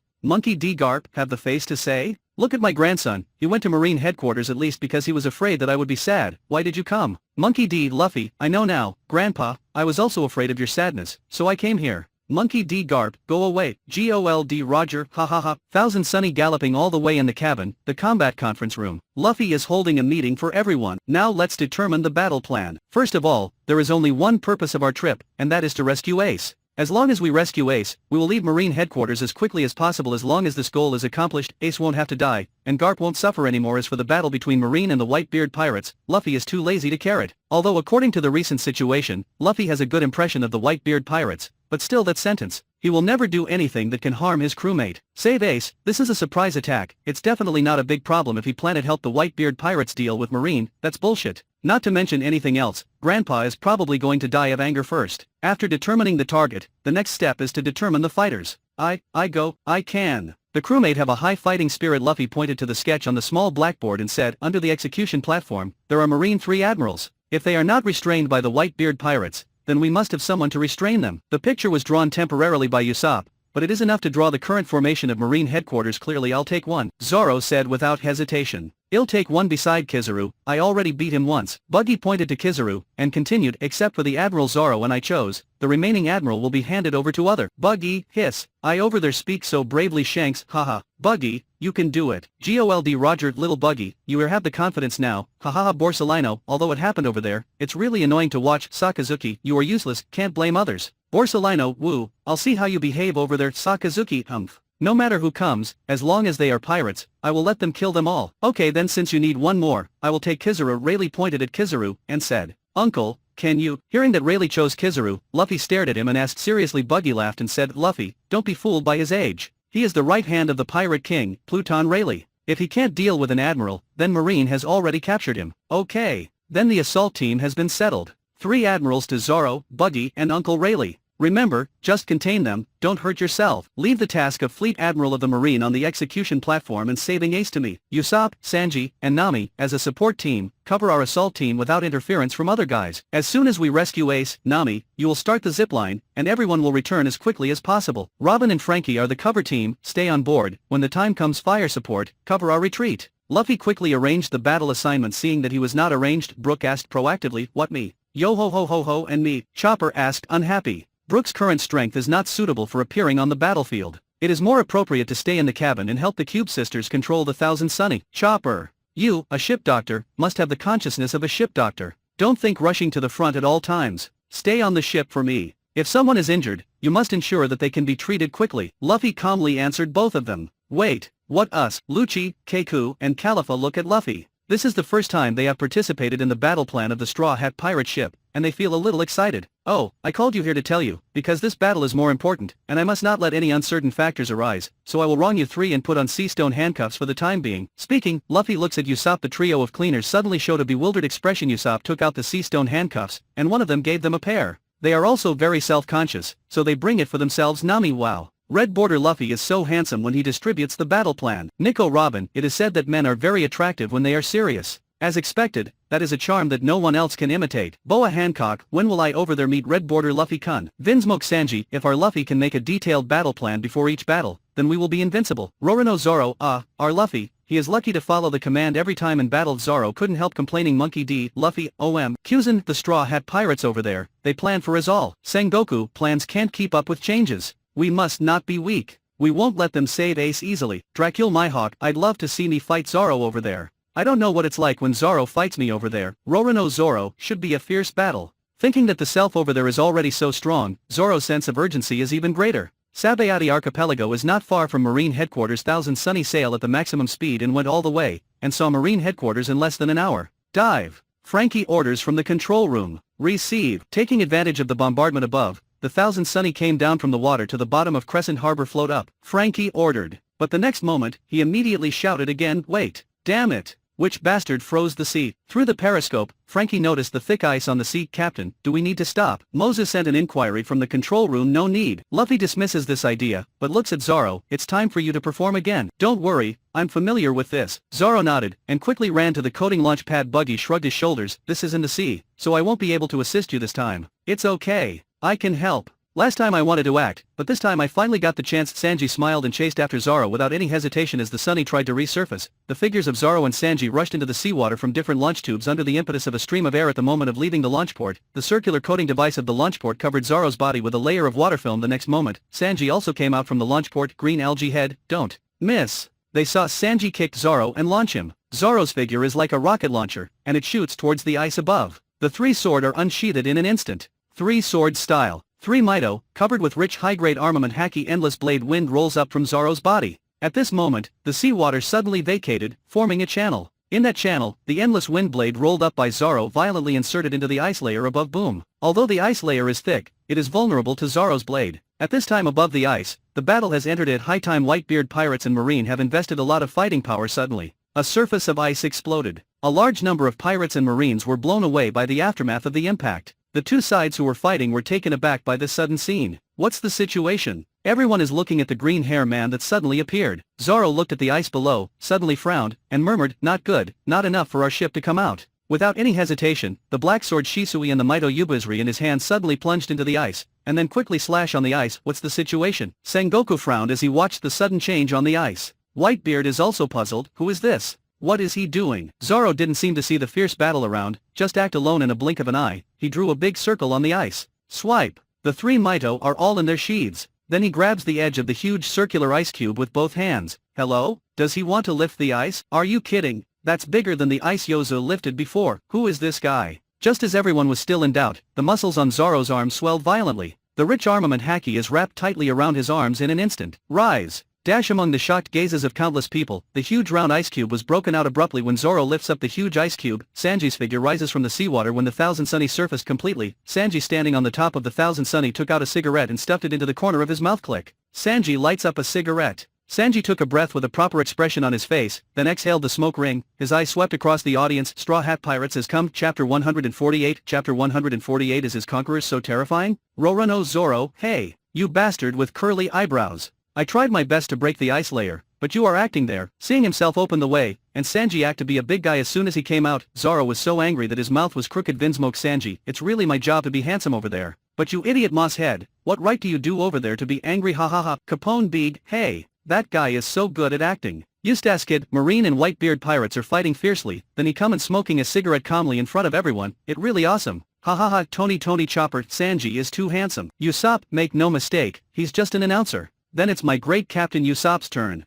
You are such a perverted cook. You bastard. When Zoro saw that he had been working on it for a long time and became Sanji's background, he was so angry that he threw the huge round ice cube in his hand. Yo. Good job. Sanji turned his head and looked at Zoro's distraught look below, smiling happily at this time. Sengoku above the execution platform looked at this sudden scene and roared angrily, damn it. Where did they come from? Dad? Do we have reinforcements? Marco asked, looking at Whitebeard. Whitebeard looked confused. No. The originally intense battlefield has come to a standstill at this moment. Boom. The top cover of Thousand Sunny in submarine mode suddenly opened. A figure jumped out from inside with a whoosh. Nanny. When seeing this figure, Garp's eyes widened in astonishment at the same time. Luffy. Garp shake his head, a bit unable to bear this exciting scene. Bastard. It's your family again. Sengoku was also so angry that his lungs ached. One ace is not enough, right? Now there is another Luffy. Your Garp's descendants don't give me any peace of mind. Then, one figure after another jumped out of the huge hatch. Buggy. Sengoku's eyes fell on Buggy, with anger. Before, when Straw Hat Pirates killed Tenryou Obito in Sabayati Archipelago, he sent Marine Admiral Kizaru to arrest them. He thought it was more than enough, but he never thought that Kizaru was injured by Buggy. At that time, Sengoku realized that this red-nosed trainee on the Roger Pirates had grown to this point. But then he thought it carefully. Buggy was one of the 2 trainees on Roger's pirate ship. Since Shanks can become 4 emperors, it's impossible for Buggy to be a weak pirate in East Blue until Buggy injured Admiral Kizaru with his strength that time. Sengoku didn't fully realize that this guy has been hiding his strength all along. Red Nose, Whitebeard was taken aback when he saw Buggy coming out. Why did this kid appear here? However, Buggy turned his head to look at Whitebeard, his eyes froze slightly. Hey, Whitebeard, I hate people calling me this nickname the most. Be careful what you say to me. Otherwise, I will be rude to you, Nanny? The expression on Whitebeard's face froze immediately. Is he dreaming? The intern on the Roger ship dared to speak to him in this tone? Where did he get the confidence? Gold Roger, haha. Whitebeard, you look stunned over there. It's so fun, ha ha ha. Edward Newgate, can I not be stunned? I must have thought Buggy was just a timid little character over there. Shanks, if you have the strength to speak, you will naturally have confidence. The Buggy over there can even defeat Kizaru. Of course there is no need to give Whitebeard face as the 4 emperors. Shank has a deep understanding of this. Think back when he was still on the Roger pirate ship, he and Buggy faced Whitebeard in his heyday. Although they had the courage to fight, they were still panicked at the time. The courage to fight at that time also came from the support of the Roger pirates. Anyway, it's different now. He is already one of the 4 emperors, and he has trained the super powerful conqueror's Haki. Even without his arm, he is still one of the top powerhouses in the sea. Even if Whitebeard is standing in front of him, he doesn't have to give him face at all. Marco, I feel sorry for the old man over there. I want to laugh when I see this vista. Marco, you are too unkind. Ha ha ha, ha ha. Whitebeard, don't underestimate Buggy anymore. With his current strength, even this old man has to avoid him. Rayleigh looked at the dazed Whitebeard and couldn't help laughing. Rayleigh. Hearing Rayleigh's voice, everyone realized that there was a legendary old guy mixed in with this group of young people. Sengoku, Rayleigh. What are you doing here? Do you want to save Roger's son? Sengoku's face suddenly became serious. Although in his opinion, a Rayleigh cannot reverse the inevitable defeat of the Whitebeard pirates, but such a legendary old guy joining the battlefield will definitely increase their marine losses greatly. Sengoku, long time no see. But today's protagonist is not me, but the captain of the Straw Hat Pirates. Speaking, Rayleigh made an introduction gesture, drawing everyone's attention to Luffy Straw Hat. Sengoku looked at Luffy, his pupils constricted slightly. He knows how strong Luffy is now, but he knows that Luffy is assisted by a strong person like Buggy. Obviously he will not be an ordinary person, and now, even people like Pluton Rayleigh are willing to act as a supporting role next to Luffy. One can imagine how terrifying it will be if such a guy grows up. Thinking of this, Sengoku shouted in a low voice, Monkey D, Luffy, what are you doing here? Garp on the side also broke down and shouted, Luffy, are you here to join in the fun? Take your people and get out of here. This is not the place you should come. Luffy looks at Garp like this, feeling a little distressed. Luffy looked at Garp. Grandpa, give me Ace, and I'll leave immediately.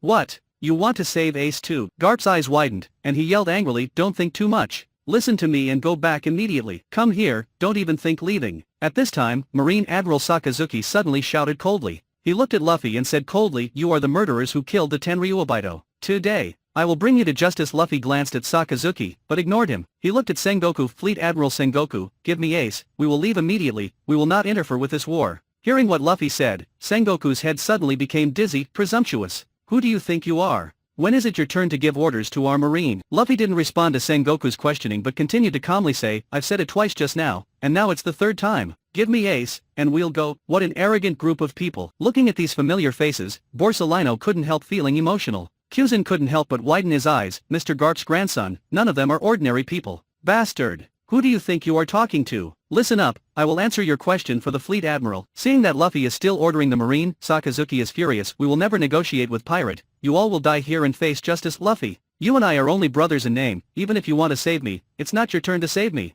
Listen to Grandpa and get out of here. On the execution platform, Ace shouted vigorously. For Luffy's sudden appearance in Marine headquarters, Ace was actually very confused. However, even if he and Luffy don't have a deep relationship, he doesn't want to see Luffy get injured or die in this war. After all, Ace is sure that Garp was absolutely heartbroken when he died. If something happens to Luffy, then the old man Garp will be heartbroken and might even do something he regrets. Shut up. I want to save you, but it has nothing to do with you. If you listen to Grandpa, or you have the ability not to let Marine catch you, then I would not come. But in the end look where you are, causing Grandpa to suffer unceasingly. I saved you because I don't want to make Grandpa feel sad. Did you understand? Idiot. Luffy didn't want to talk to Ace at first, but now that he heard Ace still chattering, Luffy couldn't help the anger in his heart, and spit on him. Ace suddenly went numb. He remembered that when he was young, Garp told him to follow the path of Marine in the future, but he just refuses and wants to be a pirate. At that time, he was young and frivolous and ignorant, never thinking the consequences until now, being put on the execution platform. When he saw Garp's painful and trembling appearance when he was talking next to him, Ace's heart was also bleeding. And now hearing what Luffy said, he is speechless.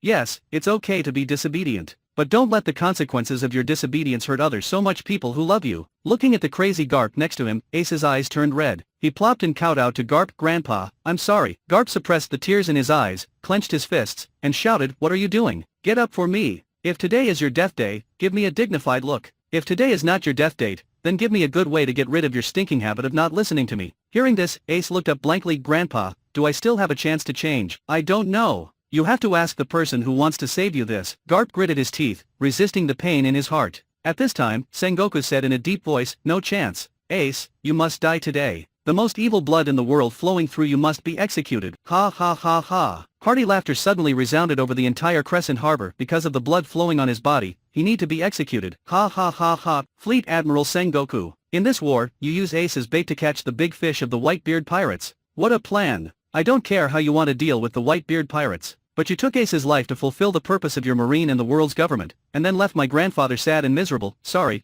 but I can't let you do it. The moment the voice fell, Luffy's Conqueror's Haki was released instantly. Conqueror's Haki honed to ultimate, accompanied by full of anger, is completely released at this moment. It seems that the world is cracked in an instant, and countless purple Haki energy ripples appear out of thin air, as if the air pressure in the entire sky was suddenly suppressed by someone with a compressor. The terrifying coercion made everyone almost breathless at this moment. Boom, boom, boom, boom. The crowd fell to the ground one after another like a domino in an instant. At this moment, all the guys who were not strong enough, or whose will is not firm enough, all fell to the ground cleanly, foaming at the mouth, rolled their eyes, and passed out. What? When this scene happened, all the people who were still standing in Marine headquarters were all shocked and their eyes cracked. This is impossible. Sengoku opened his mouth in disbelief, looking at the scene below the densely packed Marine. How could it be real? These Marines are able to participate in the Summit War. They are all selected elites. However, at the moment, the Commodore and below, almost none are still standing. And among those Marines who are still standing, even those Commodores and some Rear Admirals who are still standing are also pale and look very bad. In other words, all the supporting units are paralyzed. The only ones who can maintain their fighting power are the ones above Rear Admiral. Is this a joke? Whitebeard was as shocked as Sengoku. The entire Whitebeard Pirates group, almost 90% of the pirates who entered the Crescent Harbor, fainted at once. Whitebeard glanced at the pirates that were still standing at this time, and he could call every one of them by name. What does this mean? This means that the pirates who are still standing are at least above the strength of the main combatants of each team. What is the effect of Conqueror's Haki? Whitebeard knows. Sengoku knows. Hancock knows. But at this moment, when Luffy's Conqueror's Haki is released, they seem to understand it again. Conqueror's Haki. Can it really be this scary?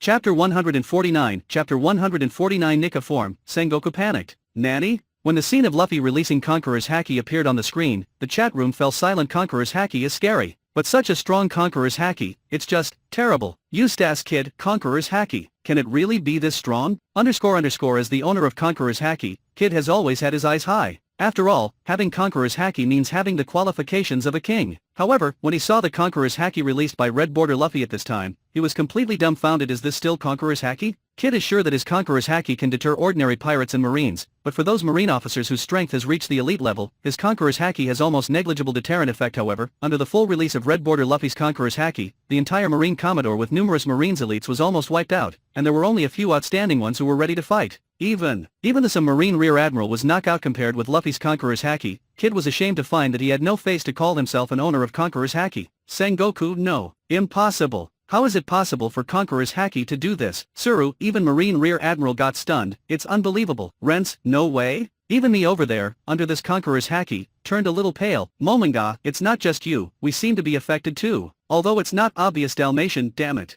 A large-scale war suddenly quieted down. This is outrageous. Looking at the situation of Marine in the screen, everyone in Marine was stunned. Gold Roger, is the Red Border Straw Hat Luffy over there so exaggerated? Has his Conqueror's Haki been trained to the strongest state? To be able to become the Pirate King, Roger's talent is definitely not low. His Haki is also very powerful, but as for Conqueror's Haki, he looked at the situation on the screen and was willing to bow down. Edward Newgate, I don't know if it's the strongest state, but I know it must be much better than this old man's Conqueror's Haki. Whitebeard also has to be convinced. Kojiki Odin, this Conqueror's is too scary. Whose Conqueror's has reached this level? Tell me, can this happen? Edward Newgate, ask Shanks. He's the strongest Conqueror's right now. When it comes to Shanks, Whitebeard is a little upset. When Shanks came to visit him before, he specially showed his Conqueror's Haki on his ship. Gold Roger, oh? Little Shanks is so strong. Shanks, ahem, Whitebeard, don't flatter me. However, I do have a say in Conqueror's Haki. To be honest, I can do things like stun a Commodore. But like Red Border Luffy directly stunned hundreds of Commodores, I can't do it. As for Rear Admiral, I never try it before. As soon as Shank's voice came out, everyone in the chat room was shocked. According to that, if the red border Luffy over there is placed here, wouldn't he be on par with Shank's Charlotte Linlin? Hey, red-haired boy.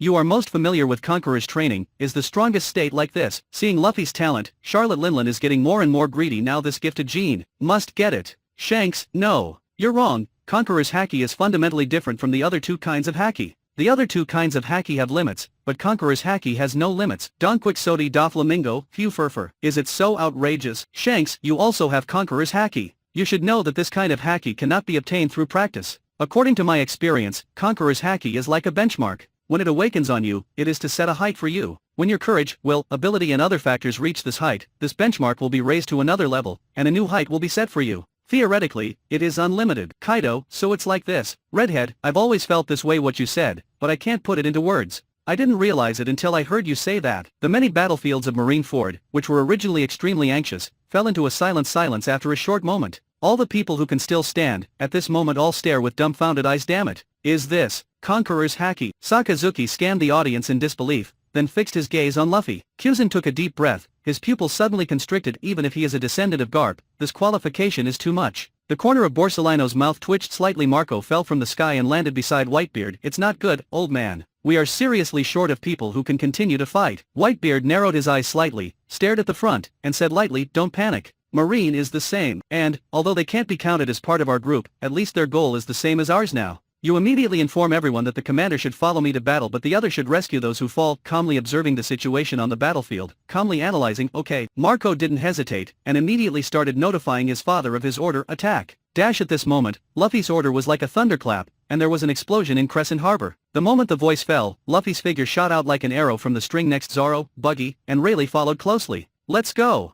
Don't let those shrimp soldiers and crab generals interfere with them. Nami let out a coquettish shout, and immediately activated her ability. Usopp, Sanji and Nami immediately had the power of smooth fruit attached to their bodies, and the three of them slid out along the ground. Bastards. Absolutely lawless. Standing at Sengoku's position and looking down, four figures are running wildly on the ice in Crescent Harbor. One tree formation, like an arrow, quickly approaching the battle platform of Marine headquarters. In the face of such an unexpected situation, Sengoku could not have been too flustered, but after experiencing Luffy's Conqueror's haki just now, he has made it clear. That is, Luffy's strength is definitely no less than that of Pluton Rayleigh, and Buggy is the existence that hurt Kizaru. As for the other three swordsmen, although Sengoku doesn't know this guy, since he is qualified to be in the first striker formation, his strength must be recognized by Luffy. In other words, the four people rushing to the front in front of me all have the power of Admiral. In the face of such a sudden and apparently well-planned raid team, even Sengoku, who has always been stable, has to panic. Start the encirclement wall. Start the encirclement and suppression plan. Seeing that the situation is so critical, Sengoku gave the order without hesitation. Fleet Admiral, the Whitebeard Pirates' large fleet hasn't entered the harbor yet. Are you sure you want to activate the encirclement wall now? The Marine combat personnel in the control room thought they had misheard when they heard such an order. Start now. Quickly. Damn. Sengoku scolded angrily. At this time, when Whitebeard saw such the Straw Hat Act, he also raised his arms without hesitation. Those who can, go with the old man. Marco, save people. Although Luffy's domineering aura shocked more than 90% of the Whitebeard Pirates just now, but this is not the time to worry it. Rescuing Ace, that is their purpose. Okay. Go with Dad. Above the ice, the main force of the Whitebeard Pirates also swarmed up. But at this moment, accompanied by a strong mechanical roar, the ring-shaped ice surface in Crescent Harbor suddenly vibrated violently. Bang bang bang bang. That circle of ice suddenly exploded. One after another tall walls suddenly rise up. They were lifted up one side of the inner wall of Crescent Harbor, forming a circle of steel cages covering the sky and sun, trapping the Whitebeard Pirates and the Straw Hat Pirates inside. Straw Hat boys, keep going, let me deal with this blockade. Seeing the surrounding wall suddenly raised, Whitebeard roared, and then punched the surrounding wall in front of him. The force of the violent vibration, like the tide that erupted in an instant, blasted on the surrounding wall in front of it with unrivaled power in an instant. The tall and thick surrounding wall was directly dented inward by the blow of Whitebeard. However, there is no sign of any cracking. The iron wall is not broken. Couldn't Dad's ability help? Kingdu, the commander of the 11th Division, shouted in horror. Atmos, the commander of the 13th Division, exclaimed, that's not ordinary iron. The corner of Whitebeard's mouth twitched slightly. A moment ago he just boasted to the Straw Hat Pirates, but at this moment he was slapped in the face by reality. Damn Sengoku, what made the old man feel ashamed? Charlotte Linlin, ha ha ha. Whitebeard, you really made me laugh. Shiki, that's right. Keep going, leave these iron walls to the old man. Ha ha ha ha ha. Gold Roger, ha ha ha. Whitebeard, isn't it embarrassing? Edward Newgate, who would have known that Sengoku made this thing? Probably another alloy made by Vegapunk? It can't even be cracked. Luffy didn't have any responsive eyes or body language from the beginning to the end. He has his own plan. Even if something unexpected happens now, he already has a way to deal with it. He pointed to the iron wall in front of him, and shouted, "Buggy, the iron wall in front is handed over to you." "On it, Captain." Buggy responded, and the upper body was launched directly over Luffy's body, and went straight to the iron wall in front. "Let's do it, Sakazuki. Destroy their ships and the ice. Let them lose their foothold." At this time, Sengoku ordered loudly. "Okay." Sakazuki stared coldly at the crescent harbor below, and the billowing magma flooded his body. Meteor volcano. Intense magma poured out of Sakazuki's body continuously, forming huge lava fists one after another, flying into the sky at a parabolic angle, and then crashing into the surrounding walls of Crescent Harbor. "Not good. Our ship." Nami, who was running after the four, suddenly changed her face and screamed. Frankie holding the intercom bug, "Get ready everybody, ready." Kiwi and Mozu quickly pressed the button in the control room. A group of water shell modules flipped out from the surface of the Thousand Sunny, ready to go. "Aren't they in danger?" Rayleigh glanced back at Sanji, Nami and Usopp, and asked suspiciously. "Don't worry," Luffy responded calmly, then jumped into the sky. "Ahahaha, ahahaha." Amidst Luffy's hearty and free laughter, bursts of rhythmic drums sounded. His eyebrows and hair turned into a white flame cloud. His whole body is wrapped with white steam horses like ribbons. Under the shining sun, Luffy looks like a freedom fighter. Ahahaha, ahahaha. He hangs in the air in an exaggerated posture, with his right hand covering his forehead, laughing freely. Chapter 150. Chapter 150. "My hawk, this swordsman asked me to come." "What is that?" "Awakening." Suddenly seeing Luffy change into a strange look, Sengoku has an unbelievable expression on his face. The first thing he could think of was the awakening of devil fruit. But after thinking it, he was shocked again. No. The effect of Paramecia devil fruit's awakening should be to affect the surrounding substances. Why does his appearance change so much? Shouldn't this be what happened to Zoan devil fruit? No way? What's the situation? Kyuzin narrowed his eyes with confusion. Borsalino opened his mouth slightly. "Woo, it seems that something big happened. Let me deal with this myself." Sakazuki looked grim, and the rolling magma continued to fly out of him. A large amount of magma fell from the sky, as if it was a cataclysm that brought death, and it rushed toward Luffy. And at this time, Luffy suddenly opened his eyes, and his laughter became more cheerful and free. Goma Goma no Tempest. Luffy's two arms blasted countless fists forward in an instant, like a storm, violently blasting on the huge lava fist that filled the sky. What? Is he crazy? When seeing Luffy attacking Meteor Volcano with his fists, everyone present was startled from ear to ear. Everyone knows how terrifying the temperature of the magma is. The magma produced by Sakazuki using lava fruit can even exceed the real temperature of magma in nature. In this case, even with high-level armament haki body protection, there are not many people who can face the magma head-on at this moment. Everyone put such a label on Luffy in their hearts. This idea was born in less than 2 seconds, and everyone was severely slapped in the face. The moment when Luffy's fist hit the giant lava fist, these giant lava fists suddenly lost their original terrifying high temperature, and thus turned into a strange appearance. Luffy's fist is directly against this giant lava fist, and it will bulge up. It's like punching a rubber headgear under the elasticity of the rubber properties. This rubberized lava fist was ejected from Luffy's fist. Whoosh whoosh whoosh. In the sky, under the attack of Luffy's rubber storm, none of the giant lava fists landed successfully. All of them were assimilated into rubber the moment they touched Luffy's fist, and then ejected, flying to the distant sea surface. After these rubberized lava giants flew out for a certain distance, they escaped the influence of the fruit awakening and turned back into real lava. Boom! The moment it fell into the seawater, the terrifying high temperature suddenly evaporated the turbulent seawater. Scorching air waves and white mist rise violently. Boom! Boom! Boom! Boom! These giant lava fists landed in all directions, and countless scorching air waves rolled into the sky with white mist. Although Thousand Sunny is protected by water shells, Luffy doesn't want to gamble in case a giant lava fist falls on the Thousand Sunny. Even if it is made of treasure tree alloy material, it will probably be damaged too. Damn! What the hell is this? On the resolute face, angry emotions are rolling. Sakazuki is staring at Luffy, burning with anger. Originally, this move could cause heavy losses to the pirates and the surrounding wall, and even wipe them out. But now, because of the Straw Hat Kid, his Meteor Volcano done nothing. How can Sakazuki endure? I'll see how long you can block. Sakazuki not only didn't stop, but even attacked more vigorously. Buggy's upper body has already flown above the iron wall, suspended in the air. Dad, what is that Buggy doing? He flew to the top of the surrounding wall. Could it be that he wants to pull the surrounding wall down? Marco said doubtfully. Gururarara. The red nose probably doesn't know how much the wall weigh. That iron wall, even I can't break it, let alone push it. It's hard for him to even shake it. Whitebeard smiled and shook his head. He still doesn't know anything. Buggy's strength, however, seeing Luffy's rubberized ability, he is not worried the surrounding wall. In his opinion, as long as Luffy rubberizes the surrounding walls, these surrounding walls can be lifted and thrown. Vista echoed, yes. He can fly using his fruit ability, but, with his strength, flying over alone is purely courting death, so he will stop and wait for other. That's right, it must be like this. The other agreed. In front of the iron wall, Buggy came to the top, just in time to see Sengoku on the execution platform. Sengoku also saw Buggy and frowned.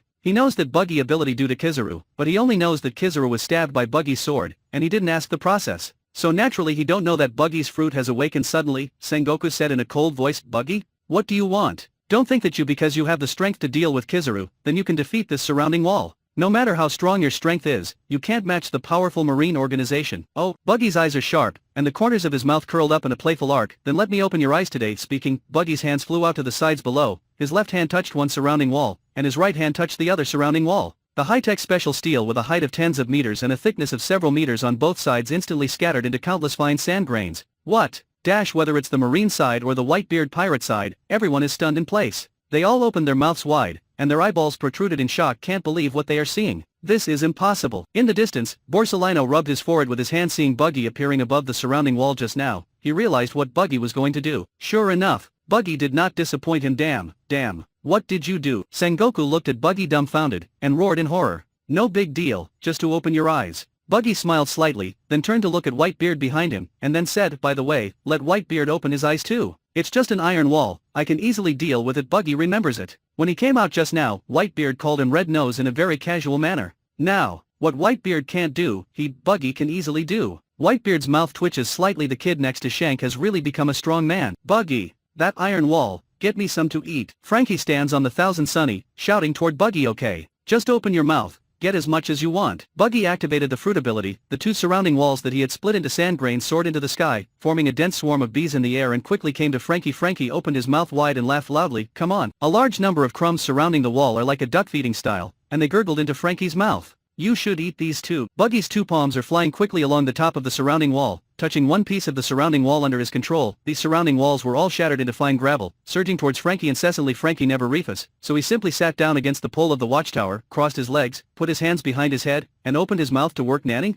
What's going on? Sengoku was full of shock. He was really surprised today. Surprised and a little numb, but Frankie's mouth looks like a bottomless pit at this moment. He still can't help but eat another caddy. That bastard. The iron wall was eaten up by him. Sakazuki was so angry that he really wanted to burn Frankie to ashes with a giant lava punch. However, with Luffy in front of him, his meteor volcano can't break through at all. A lot of iron wall crumbs poured into Frankie's mouth, but Buggy still kept an iron wall amount of crumbs for his own use. Under the control of his ability, these iron wall fragments built a slope directly in front of the harbor, leading directly to the Marine headquarters battle platform above. Zoro and Rayleigh, one left and one right, stepped lightly on the slope and jumped high. This is Marine headquarters, we must not let the pirates breach it. The remaining Marine rear admirals have activated armament haki one after another, ready to meet the enemy. A flash of light strikes. Borsalino makes his debut. You guys can't stop these vicious guys. He put his hands together, pulled gently. Borsalino sips lightly. Light sword. With a golden lightsaber in his hand, Borsalino wore his iconic obscene smile on his face. He swung his sword and slashed towards Rayleigh. Oh? You picked me, a 76-year-old guy, as an opponent? Jokingly, the sword in Rayleigh's hand is not idle, and he greeted Kizaru with a bang bang bang bang bang bang. The two figures are fighting, and the flash of swords and swords flickers for a moment. Get out of the way. Go and deal with the group of guys in the back. Kuzan also quickly arrived at the front of the battlefield. Just when he was to attack Zoro, a figure suddenly fell. This swordsman, let me fight him. Mihawk's figure is as tall and straight as a pine. He raised his right hand high, stretched his back and grabbed the hilt of Yoru. Kang Lang, the world's largest black sword, unsheathed. Shanks, whoa, Mihawk, this is what you were expecting? It happened. Mihawk, yes. I'm looking forward to the strength of Zoro over there. Rorono Zoro, did you just pull out the world's largest black sword just after we met? The me over there is really strong. Although Zoro here also fought Mihawk once, but that time Mihawk left Zoro defenseless with just a little cross sword. Rather than saying it is a battle, it is better to say that it is an overwhelming challenge. If Mihawk hadn't recognized his will, then he would have fallen in the sea before he came out of East Blue. Now he can see himself and Mihawk over there. Zoro's heart is also boiling with excitement. Jun, the swordsman's pinnacle battle. Vista, interesting. When watching the white border video just now, His Excellency Mihawk was fighting with me. It was completely perfunctory. I didn't expect that in the red border video, His Excellency Mihawk actually asked to fight with Zoro. Shanks, that guy is very sensitive to sword intent. He took the initiative to fight with Zoro over there. He must have felt the sword intent on him. Dracul Mihawk, stop talking nonsense and watch the video carefully. Maybe this battle will benefit your swordsmanship. Cavendish, makes sense. This is a great opportunity to learn. The world's greatest swordsman. Looking at Mihawk, who suddenly appeared in front of his eyes, Zoro stopped suddenly. He made a promise with Kuina that he would take her hard work and become the world's #1 swordsman. It has been several years since he went to sea. This is the first time he has seen Mihawk himself. Of course, this is the target he wants to challenge, so he has read information Mihawk in the newspaper. Otherwise, how could he recognize him? At a glance, Zoro stared at Mihawk, with surprise and joy on his face. I really didn't expect to meet you here. Mihawk moved slightly. Oh? You seem to be looking forward to meeting me. Of course. The reason why I went to sea is to fight you. Zoro took off the green scarf from his shoulders and tied it tightly around his head. Is that so? My hawk smiled slightly. What he saw in his eyes was not an enemy, but a swordsman who was enough to ignite his fighting spirit. Kangling. 3 Mito, unsheathed. Don't let YouTube hide your otaku corner. Be part of Infinite Novel. Hit subscribe. Chapter 151. Chapter 151. Buggy fight Akainu. Aokiji's chosen opponent here was robbed by Mihawk, so he had to turn his attention to Buggy in the air. However, before he could take a shot at Buggy, the figure of Whitebeard rushed over.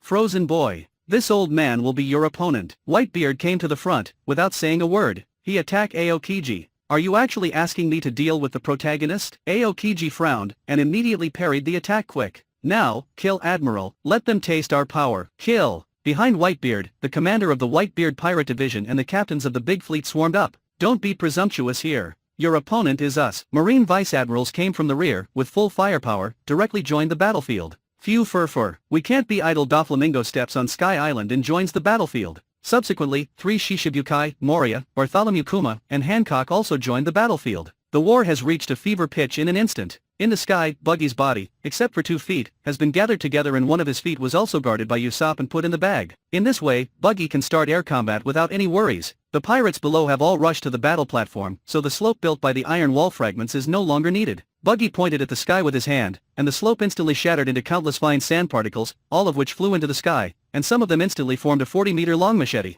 Buggy stands on the machete, and the remaining fine sand particles float behind Buggy, like clouds stretching for hundreds of meters, which is spectacular. Luffy, I'm going to hold Akainu, you go save Ace. Buggy shouted loudly, and he immediately manipulated the 40-meter-long machete to attack Akainu from the air. Being attacked by Buggy, Akainu could only interrupt Meteor Volcano abruptly, otherwise, even if he had 10 heads, it would not be enough for Buggy to cut. Okay, I'll leave this to you. Luffy knocked the last few giant lava punches into the air, then landed instantly, and adjusted his breathing first. Exit the Nika form for a short time, but after just a few seconds, the voice of freedom sounded again. Nika form is back. Luffy stepped with Jeppo and rushed to the execution platform. Bastard! Don't try! Seeing Luffy rushing towards the execution platform, Akainu was furious. He will never allow pirates to pass unscrupulously in front of him. Great eruption! His right hand instantly condensed into billowing lava, and his nose slammed in the direction of Luffy's back. But the moment his giant lava fist left his hand, the 40-meter machete crashed down and plunged straight into the ground. Boom! The giant lava fist slammed into the surface of the machete, billowing black smoke immediately. Although it has caused some damage to this great sword, the effect is not very great.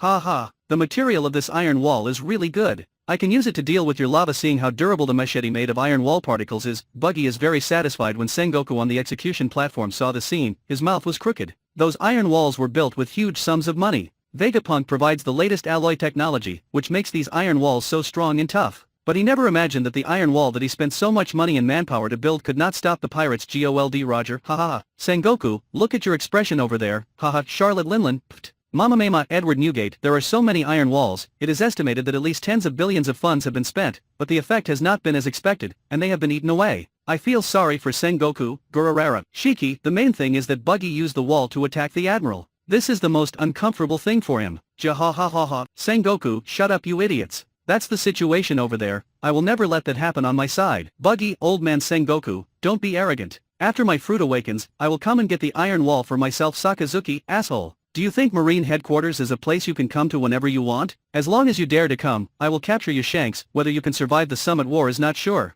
Still want to intimidate Buggy? Stop dreaming. Nanny. Sakazuki became angry. He turned his head and saw Buggy in midair looking at him jokingly, and he became even more angry. Idiot. You let yourself wide open. Sakazuki attacked. His figure swished towards Buggy, and his whole arm turned into rolling magma. His palm condensed into a ferocious dog's head. Die for me. Dark Hound. The magma dog's head, which is at least twice the size of the original arm, fiercely bit Buggy. But before this magma dog got close to Buggy, Buggy let out a hearty laugh, and his body exploded in all directions. Each body piece wrapped with armament haki. This is the habit that Luffy often tells him. Even if you are 100% sure to evade the opponent's attack, don't forget to use armament haki, because no one can tell whether the other party will have other means in secret. Even if this enemy has no backup, what about the next one? And the next one? Failure is often in a moment of carelessness, so Buggy's fighting style is the same as Luffy's, highlighting caution. Ha, want to attack me? Are you dreaming? The exploded body merged together in another place in the sky. Buggy looked at Sakazuki, and mocked him mercilessly. Don't be too arrogant. Red nose.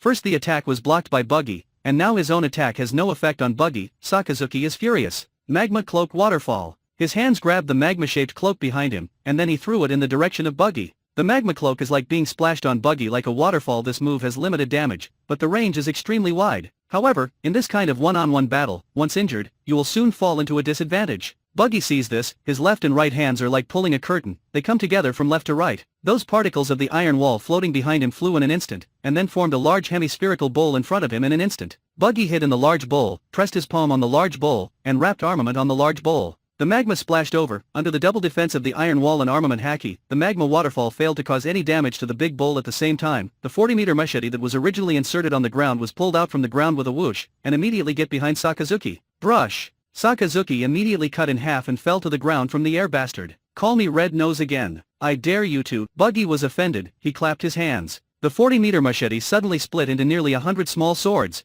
100 flying blade. Nearly 100 small swords swung sharply from the air, like a torrent of swords, rolling towards Sakazuki. The two parts of Sakazuki's body had just recondensed into one body, and they were thrown away by the torrent of the longsword. It turned into a pool of magma and fell to the ground. Gol D. Roger, did you see that, Akainu? Aren't you going to make Buggy regret coming to Marineford? Wanted to capture him? Have you seen the fighting power of Buggy after awakening? Ha ha ha. Shiki, after the fruit of Buggy is awakened, it's really became perverted. Buckingham Stussy, indeed. Akaina's fruit is powerful, but it's useless if he can't touch Buggy's silver rayleigh. The key is that the Buggy can still fly. Akainu can only do short air combat, and in this regard the Buggy has a huge advantage. Shucky, actually, there is another key point. That is, Buggy can control objects. Marine headquarters. Sakazuki looked at the battle in the red border screen, feeling very angry. Borsalino, who was on the side, looked over at him. You mocked me earlier, and now it's your turn to be mocked. What's the matter with you? Sakazuki turned his head away in displeasure. Then he saw Kuzan holding back his laughter. With Buggy pinning down Sakazuki, Luffy immediately rushed towards the execution platform in the battlefield. The battle between Zoro and Mihawk moved crazily. Rayleigh and Kizura didn't seem to be stopping. Whitebeard and Aokiji are fighting like hell further ahead. It is the battlefield of Whitebeard Pirate Division commander and captains. The ones facing them are the rear admirals and vice admirals from Marine headquarters. Besides, Shishibukai and the Straw Hat Pirates mobile team are also fighting. The scene was chaotic for a while. Luffy just skipped the battle between Whitebeard and Aokiji, suddenly stopped and jumped back. Bang bang bang bang. On the ground in front of his feet, a few tiny holes exploded in an instant. Although there is nothing visible to the naked eye, Luffy's observation haki can clearly perceive that it is a few transparent thin lines. It was originally aimed at his body, but Luffy took a step back in time, which caused these transparent thin lines to hit empty field. Gecko Moria, huh? Doflamingo there is really brave, huh? He Crocodile, this idiot. Let's see if he can last until Luffy's third attack. Don Quixote. Doflamingo stopped gloating. I guess I can't beat Luffy over there, but the scene doesn't have to be ugly. For his means, Doflamingo is still a little confident. You actually can see the parasite string. It is really beyond my expectation. A few rounds of parasite string missed, and Doflamingo's slightly surprised voice came from above. He stepped on the sky's path and floated in the sky. The pink feather coat on the back unfolds like a flamingo under the scorching sun. Phew fur. What a magical boy. You have added so much fun to this war. Doflamingo looked at Luffy below, and made a characteristic punching sound. Although Luffy has just shown that he can withstand Meteor Volcano, but Doflamingo is not scared. He is a lunatic himself. How could he not dare to meet the enemy? Not only does he want to meet the enemy, he also plays sneak attack on the opponent's boss. If Parasite String succeeds just now, he will control Luffy to kill Luffy's crewmate. The beauty of that kind of thing. Only Doflamingo can experience it. Of course, all of this is in his own imagination. The real situation is that he couldn't even hit the opponent with Parasite String, let alone control the opponent to carry out the next operation. At this time, Doflamingo was in the air, with his hands in his pockets, slightly bowed his back, and jokingly said, "Let me introduce myself, I am Doflamingo." However, before he finished speaking, his pupils suddenly shrank. Because in front of him, Luffy's figure has suddenly disappeared. At this moment, a sense of crisis suddenly emerged. Doflamingo's observation haki is suddenly released. Found it. In his observation haki perception, the moment Luffy disappeared, his figure instantly shifted to another place, and then moved to his right side almost at the same moment. Phew fur. I found you. 5 color strings. He opened his 5 claws, and 5 transparent silky lines suddenly stabbed towards the right side. However, this thorn hit nothing and to his left. Luffy's kick strikes, and the kick covered with armament haki lands on Doflamingo's body. Doflamingo disappears in place, and a wall in the distance collapsed suddenly. I don't have the time to fight a small character like you. Luffy withdrew his foot and continued to rush forward without looking back. Chapter 152. Chapter 152. Luffy presses Garp with one hand. Garp, I passed out. The entire chat room burst into laughter. Gecko Moria, hey. He don't have time to meet a small character like you? He. Crocodile, you roast chicken, you are not as good as me. I was defeated by the double entanglement of Conqueror's haki and armament haki, but you got done just by armament haki. Jinbei. Indeed, this is simply too much. Charlotte Perospero, the kid in the red border straw hat. Luffy is so funny to me, that serious look really treats Doflamingo as a low-level character.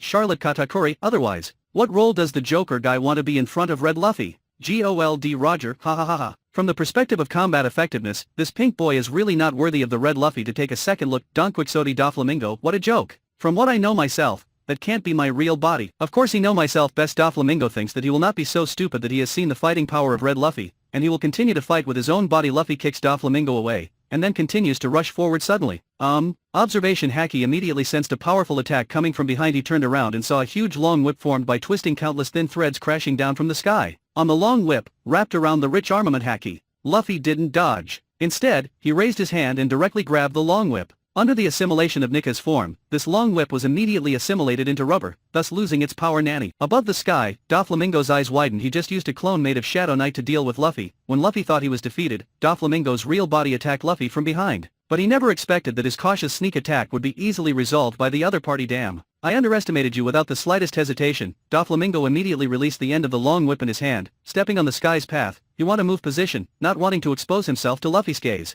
However, Luffy's right hand stretches instantly, like a precise cruise missile, approaching Doflamingo from a distance of nearly 100 meters. Damn. Don't think I'm weak. Seeing Luffy attacking, Doflamingo suddenly shifted down, instantly relying on Observation Haki's prediction. Only, Luffy's Observation Haki is stronger, directly predicting his prediction. When Doflamingo moved down, the back of his neck fell right into Luffy's hands. Suddenly felt that the back of my neck seemed to be clamped by an iron tongs. Doflamingo shrank his head and looked back. Suddenly saw Luffy's arm whoosh. Luffy's arm is retracted at a very fast speed. His knees pop out at the same time. Doflamingo is being dragged backwards at this time, unable to exert all his strength in the blink of an eye. Luffy wrapped around Conquer Haki and Armament Haki to his knees, aim at the back of Doflamingo head. Boom! Doflamingo immediately down. Looking at this guy, Luffy shook his head lightly, and then threw Doflamingo on the ground casually like throwing garbage, then continued to rush forward. Gecko Moria, didn't I say it? My guess is really accurate. Ha ha ha ha. Moria has already predicted, but he couldn't help but burst out laughing. Crocodile. Ha ha ha. So, clown, is there any difference between your real body and your fake body? One attack? Nami, it seems that there is no difference. Shiki, there is still a difference. The real body enjoys the conqueror's wrapped knees, and the fake body can only get kicked casually, which is different. Gold Roger, ha ha ha ha. Golden Lion, what you say is really true, haha. Doflamingo's face is green. He laughed at Crocodile before, and he laughed at Moria. Now when it's his turn, he's on par with Crocodile at best, even slightly inferior to Moria. It's such a shame. Suddenly, Hancock from Shishibukai came out, kicked Luffy's shoulder directly with her slender legs. However, before her foot could touch Luffy, the other foot suddenly slipped. Hancock slid under her feet, and her two legs were thrown forward in an instant, soaring into the air. Luffy only felt a shady wind blowing, and then saw Hancock performing a flat sand falling wild goose pose for him with her but on the ground. Luffy looks dazed. Subconsciously came a sentence, sure enough. At this moment, Nami yelled, Luffy, go save Ace and give her to me. Okay. Be careful. Hearing Nami's voice, Luffy already realized the reason for Hancock slipping just now. Boa Hancock, what? How could I do anything to Mr. Luffy? Buggy, you stupid woman. You haven't had any interaction with Luffy over there. With your stink of hostility to men, isn't it normal for you to attack the Red Border Luffy? Boa Hancock, Nuu, Trafalgar Law, with the Nami over there, I don't think the Hancock over there can even touch the Red Border Straw Hat. Nico Robin Ahaha. Nami slid under her feet and quickly came to the front of Hancock. Hancock got up from the ground at this time, and she kicked Nami. Perfume femur. Slippery bodyguard. Nami raised her hand, Armament Haki covered her arm, directly blocking Hancock's foot. Under the effect of slippery body protection, Hancock's foot seems to be attached to an extremely smooth spherical surface. Under the inertia of this kick, Hancock directly turned around. Impact feet. Nami seized the opportunity and kicked Hancock's ass. Hancock is not a noob either. She immediately turned on her Haki and hardened the buttocks for protection. However, Nami's moves are not just what you see on the surface. When she kicks out the impact kick, the impact shell on the sole of her foot suddenly explodes. At the same time, a sliding ropeway appeared immediately under Hancock's feet, leading directly to the distance boom. Nami kicked Hancock and she disappeared. Luffy rushed out of the crowd and saw the execution platform ahead. There is only one person guarding under the execution platform, Bartholomew Kuma from Shishibukai. In front of him, several commander and captains of the Whitebeard Pirates also came, but looking at them, they just keep a distance from Bartholomew Kuma, and they dare not fight him. Get out of the way. Luffy shouted, ready for Bartholomew Kuma. Be careful. Straw Hat Boy. He will make people disappear, the near pirate hurriedly shouted. Disappear. Hearing this word, Luffy has to pay attention. He stopped without hesitation. We have already come to the front of the execution platform, and he can't make any mistakes at this juncture. Although he still believes in his own strength, Devil Fruit has all kinds of strange abilities, and some of them are really hard to defend. Details. Luffy didn't talk nonsense, so he stopped asking. That guy is a paw fruit user. I don't know what method he used. Several of us rushed over just now, and whoever he touched with his palm disappeared instantly. The pirate immediately explained. Disappear? Luffy frowned. This is really mysterious. Just as he was talking, Karma, the captain of the Octopus Pirates, was slapped by Bartholomew Kuma due to a wrong position. Karma immediately disappeared in place. Dorma subconsciously jumped back a step, then pointed at the place where Karma disappeared and exclaimed, "Did you see it?" "I see." Luffy can see clearly, or it is more accurate to say that his observation haki sees clearly. It didn't disappear in place, but was bounced out at a very fast speed. If there is no super powerful observation haki, it is impossible to capture this process without too much hesitation. Luffy ran back quickly. He found Nami from the crowd. "Quick, give me a slippery body care package." "Okay." Nami touched Luffy's forehead and activated the smooth fruit ability with slippery body protection. Luffy rushed to Bartholomew Kuma again. He stepped out. Rise up in the sky. The fist of his right hand was bitten by his fingers and blown, and it instantly became as huge as a small mountain. Conqueror's haki and armament haki are all entwined, and intertwined haki energy ripples are full of explosive power. Gomu Gomu no Rock Gun. Advanced armament haki's release. Conqueror's haki entanglement. The two merged into one, creating a violent shock wave. Bartholomew Kuma didn't just sit still, he put the heels of his hands together and made a movement. The atmosphere in front of him was compressed densely in an instant, and then released violently in this instant. Boom! The shock wave of a bear paw operation in the air exploded. The two collided together, and a more terrifying energy explosion broke out. The commander and small captains of the surrounding Whitebeard pirates all retreated unstoppably under the violent explosion, or flew out backwards. Luffy puts his hands together in front of him, fingertips forward, forming a triangle. Under the effect of the slippery bodyguard, all these shock waves passed by his fingers. However, after Luffy's rock gun touched the impact of the bear's paw, it did not disappear, but penetrated directly. Bartholomew Kuma's chest slammed inward. His huge body seemed to be pulled violently by something behind him, directly hitting the solid wall behind him one more time. Gomu Gomu no Rock Gun. Without any intention of holding back, Luffy followed up with another Conqueror's entangled attack. Boom! The solid rock wall behind Bartholomew Kuma blasted a hole, and he was blasted in with him. Jewelry Bonnie.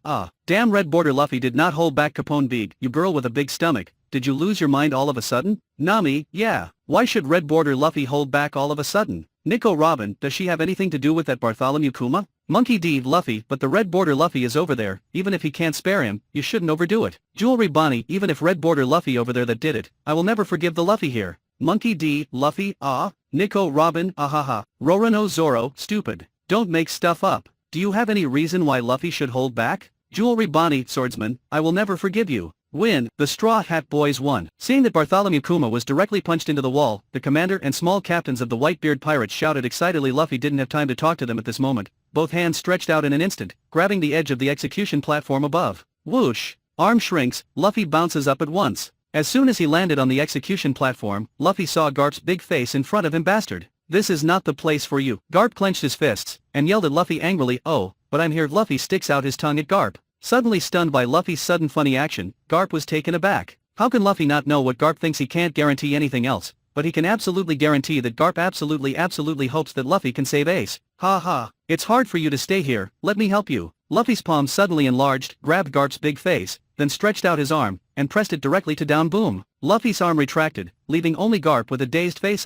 This bastard. Garp was furious and was about to get up, but he fell down again, tilted his neck, and exaggeratedly said, I can't move. Chapter 153. Chapter 153. Is he worthy of Mihawk full power? Sengoku, Garp. Gold Roger, ahahaha. Garp, you really are a good actor. Haha, Monkey D. Garp, what Sengoku? What Garp over there did, you want me to take the blame? Edward Newgate, aren't you the same in the white frame video just now? Monkey D. Garp, isn't that something that hasn't happened yet, and why should I take the blame? Shiki, G ha ha ha ha. Anyway, just deny it. It's right if you don't want to admit it. Red border Luffy pushed Garp out of the battlefield with one move, and there were only 3 people left on the execution platform. Luffy, Ace, Sengoku. Luffy, don't expect me to let you off. Sengoku transformed into a golden Buddha form, suspended in the air, shining golden light. Okay, then I won't hold back. Luffy responded, and reached Ace's arm with his right hand in a flash, grabbing him right away. Okay, I got what I want, goodbye. He didn't come here to fight, but now that Ace is right in front of him, Luffy grabbed Ace with his hand.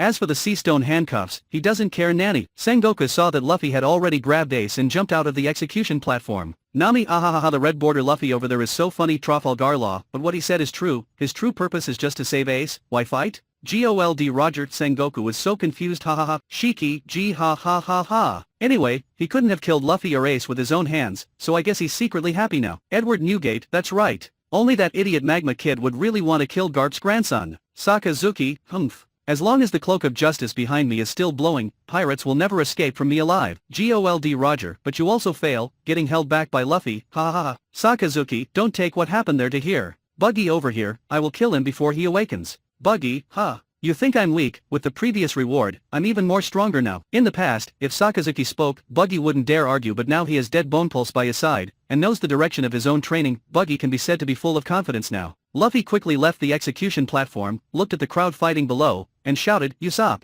catch!" Usopp came to open the slingshot and shot out 2 jet shells. Luffy catches the 2 jet shells in the air and presses them on Ace's body. "Wait, help me uncuff too." Although he didn't know what Luffy was going to do, Ace saw that the Whitebeard pirates were still below, so he immediately shouted. Luffy didn't pay attention to Ace's thoughts at all, grabbed Ace and threw him towards the Crescent Harbor. The 2 jet shells activated in response to the sound, and Ace suddenly cut through the sky like a human-shaped javelin, and went straight to the direction of Thousand Sunny. "Woo, I won't let them succeed." Borsalino, who was fighting Rayleigh, suddenly saw this scene, and took the opportunity to point at Ace in the sky. A golden laser beam shot past in an instant. "Don't try to interfere." Below, the slingshot in Usopp's hand shoots a reject shell. His armament haki is only at the primary stage, but his observation haki is very strong. After the Sabayati Archipelago training camp, Usopp's observation haki has reached an advanced level. Although he can't predict the future for a few seconds like Luffy, however, when he fully activates observation haki, he can still predict it for a second or two. When the battle meeting was held, there is a link in his mission. Since Luffy has thrown Ace out, as a sniper, his role at this time will be to cover Ace. In the case of prediction in advance, the reject shell shot into the predetermined orbit in the air, accurately blocking Kizaru's laser beam. The impact of the laser beam is immediately absorbed by the reject shell. Usopp stepped on using Jeppo, leaped high, grabbed the reject shell and put it in the bag. "Nanny!" Borsalino's eyes widened in surprise. "Ha ha ha, don't take it for granted.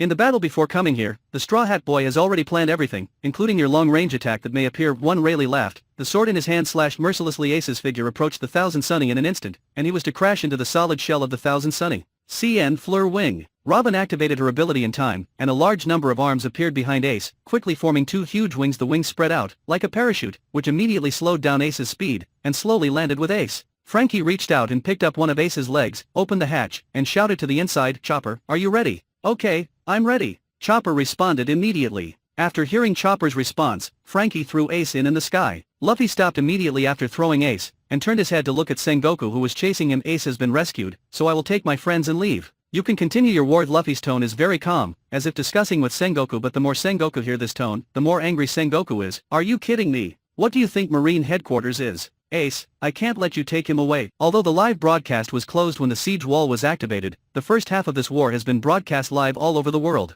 At that time, Sengoku declared to the whole world that Ace has the most evil blood in the world. It is of great significance to execute him here today. And now, if after this war, the world knows that Ace is still alive, didn't Marine headquarters become a total joke? Luffy was not in a hurry to leave, but continued to say persuasively, "I have heard from my grandfather since I was a child that his good brother Sengoku was very talented and intelligent. Fleet Admiral Sengoku, with your resourcefulness, it must not be difficult to see that with our Straw Hat Pirates present today, your Marine headquarters has a low chance of winning. Even if you finally win, it will definitely be with a huge cost. Let us leave, and we won't waste your combat power anymore." Speaking, Luffy pointed in the direction of the live Den Den Mushi. "Look, the live broadcast has also been closed. Even if your Marine let us go, they wouldn't know, would they?" Although if they continue to fight, Luffy is sure to take everyone down, but if they can exit without a fight, that would be great. As for the Whitebeard Pirates, Luffy has no friendship with them. On the contrary, because Luffy took away Ace, the Whitebeard Pirates have no worries to either attack or retreat. Listening to what Luffy said, Sengoku looked serious, and really started thinking. He looked around. The situation on the battlefield is also very clear at this time. Straw Hat Pirates and Whitebeard Pirates have basically maintained a tie. Of course, the premise is that the bastard Garp is holding back. If Garp can join the battle, Marine will definitely have an obvious advantage. Judging from the performance of Luffy and the Straw Hat Pirates since they entered the war,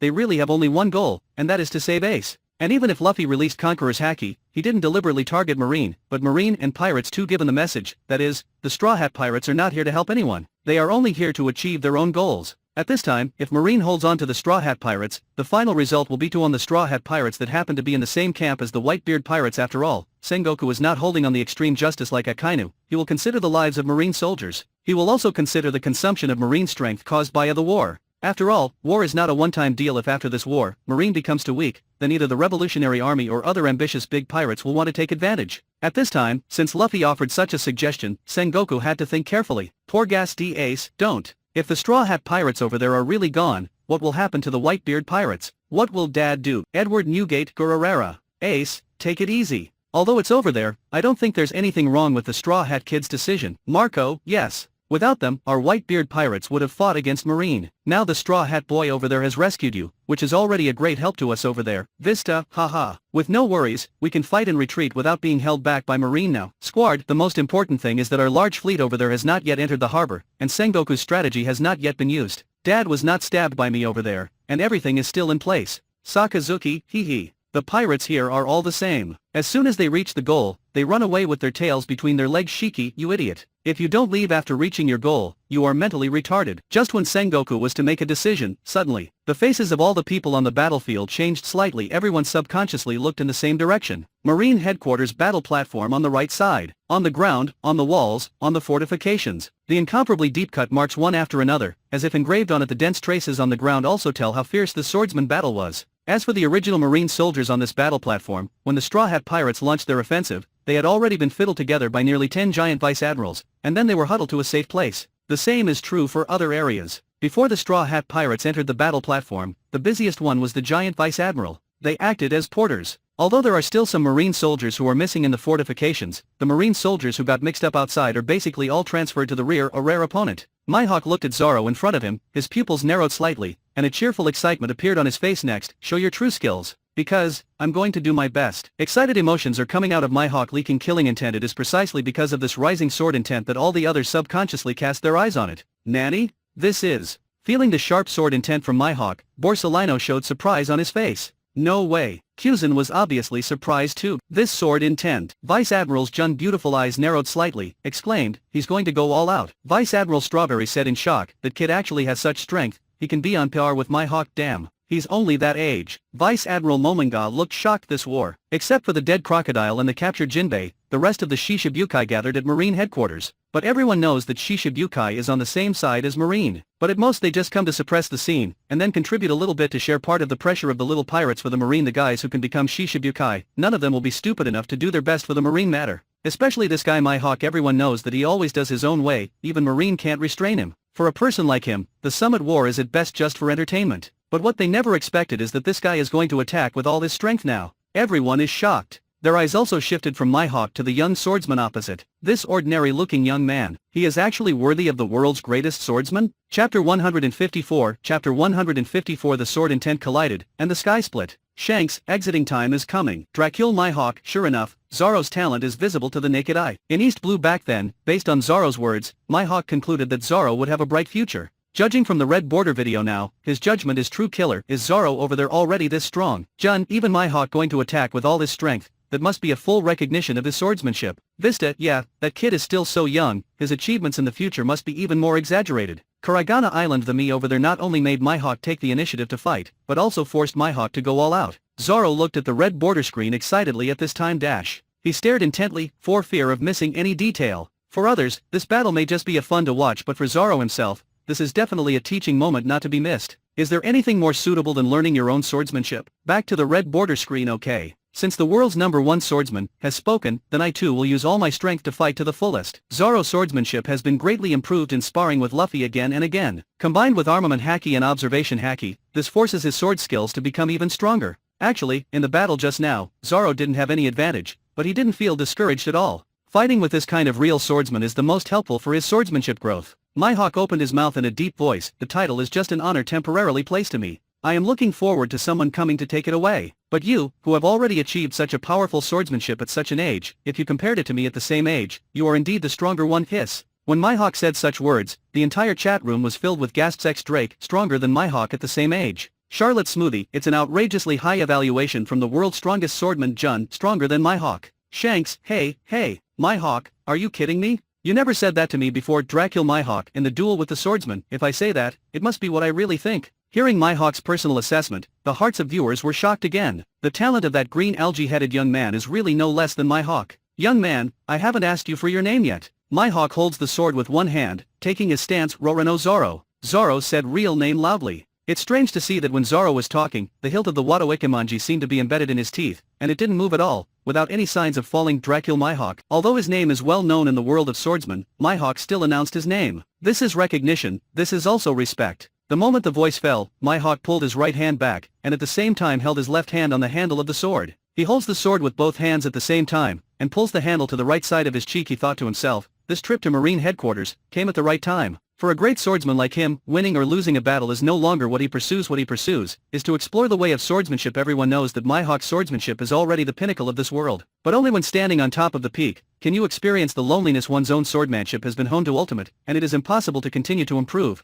and it is also a pain that cannot be healed. Only in the collision with the real swordsman can you break through the shackles of your own swordsmanship, break through yourself, and have the opportunity to go further in the way of swordsmanship. Before that, Mihawk went to Shanks to learn swordsmanship for the purpose of breaking through. It's just, although Shanks' swordsmanship is strong, but the focus is not on swordsmanship, and Zoro is just the opposite of it. This is Mihawk's ideal opponent. Facing such an opponent, Mihawk can no longer hold back his excitement. His pupils froze. The aura that had continued to climb before suddenly exploded at this moment. The sword intent surged, like a torrential river, rising into the sky. On the high sky, the clouds rolled like waves in an instant, and the entire sky was trembling, as if it might collapse at any time. The wind rises, sweeping the entire Marine headquarters. But everyone present understands that this is not a real wind, but a wave of air stirred by sword intent. If there is no scene where Luffy releases Conqueror's Haki before, then there must be many weak Marines and pirates who are knocked to the ground by this sword intent. When this sword intent was condensed to the max, Mihawk slashed out, and the sword intent surged towards Zoro like a vast river. The air was split at this moment, and there were countless sword marks. Killer, Nani. What's that? How did he cut the air? Momonga, he didn't use armament Haki.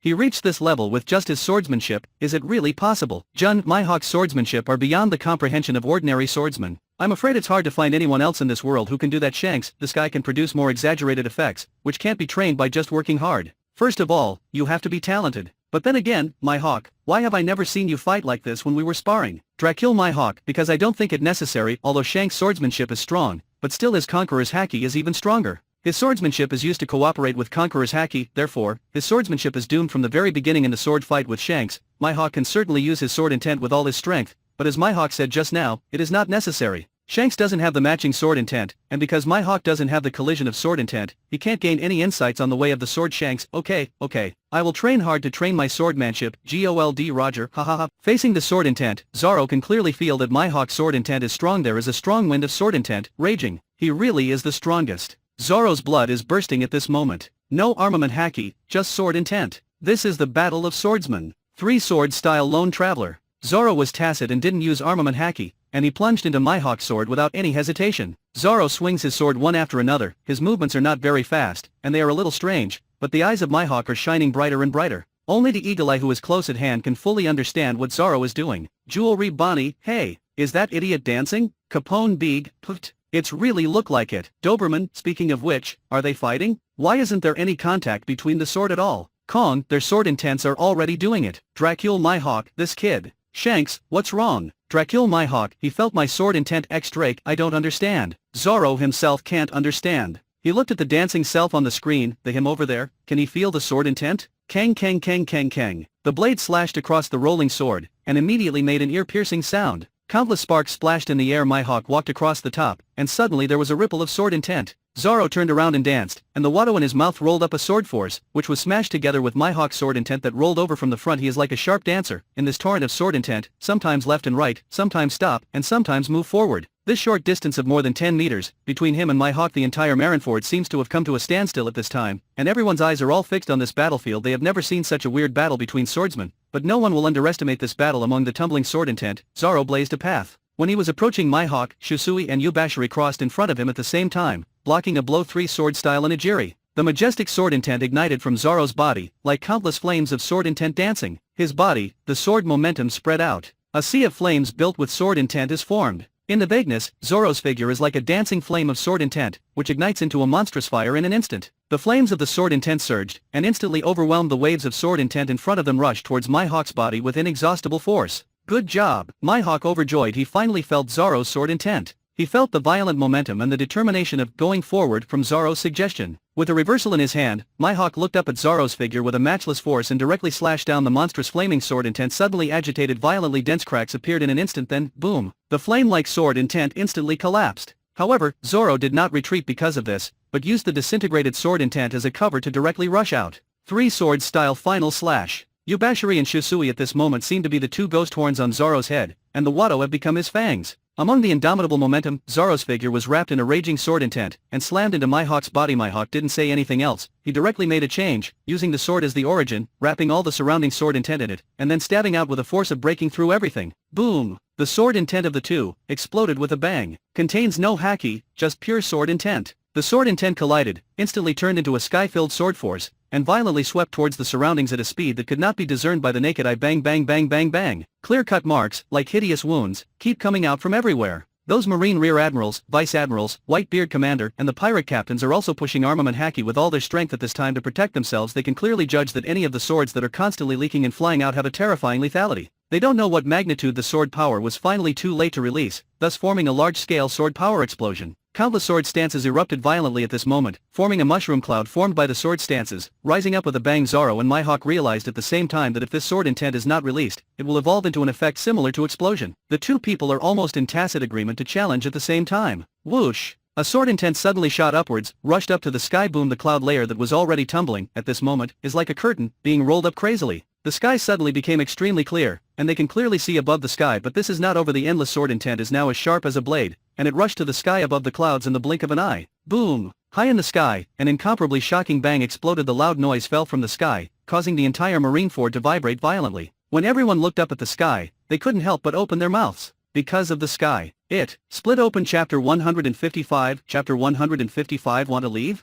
I Sakazuki not allowed it. Cavendish, what? The sky ISF*** King split open. Kid Eustace, are you kidding? Is it so strong? Jewelry Bonnie, that idiot swordsman is so powerful. Rorano Zoro, who are you calling an idiot? You big stomach girl. Gold Roger, wow. Splitting the sky with just sword intent? Of course Roger has done things like splitting the sky, and he has done it more than once, but that is only when the Conqueror's Entanglement attack collides with the opponent's Conqueror's Entanglement. The sky can be split open, but the two people in the video didn't even use haki, just relying on pure sword intent to achieve the effect of splitting the sky. This is really shocking. Edward Newgate, this is truly an eye-opener. It is also the first time for Whitebeard to know that the collision of sword intent can achieve such a terrifying effect comparable to Conqueror's. Mihawk inserts Black Sword Yoro into the scabbard behind his back, and looks at Zoro appreciatively. Rorano Zoro, you still have a lot of room for improvement. Let's end this battle here. Next time, I will be at Karaigana Island is waiting for you, looking forward for our battle at that time. Okay, I will definitely come. Zoro take back the sword in its sheath and said solemnly. The clash of sword intents just now seems to be a draw, but only Mihawk and Zoro understand that it was Mihawk who won. The way of swordsmanship requires both talent and hard work. The talents of both are not low, but Mihawk got started earlier, and he has early advantage now. So for this victory, Mihawk has no joy of victory, he only feels regret to meet such a gifted swordman genius. This makes him feel very lucky.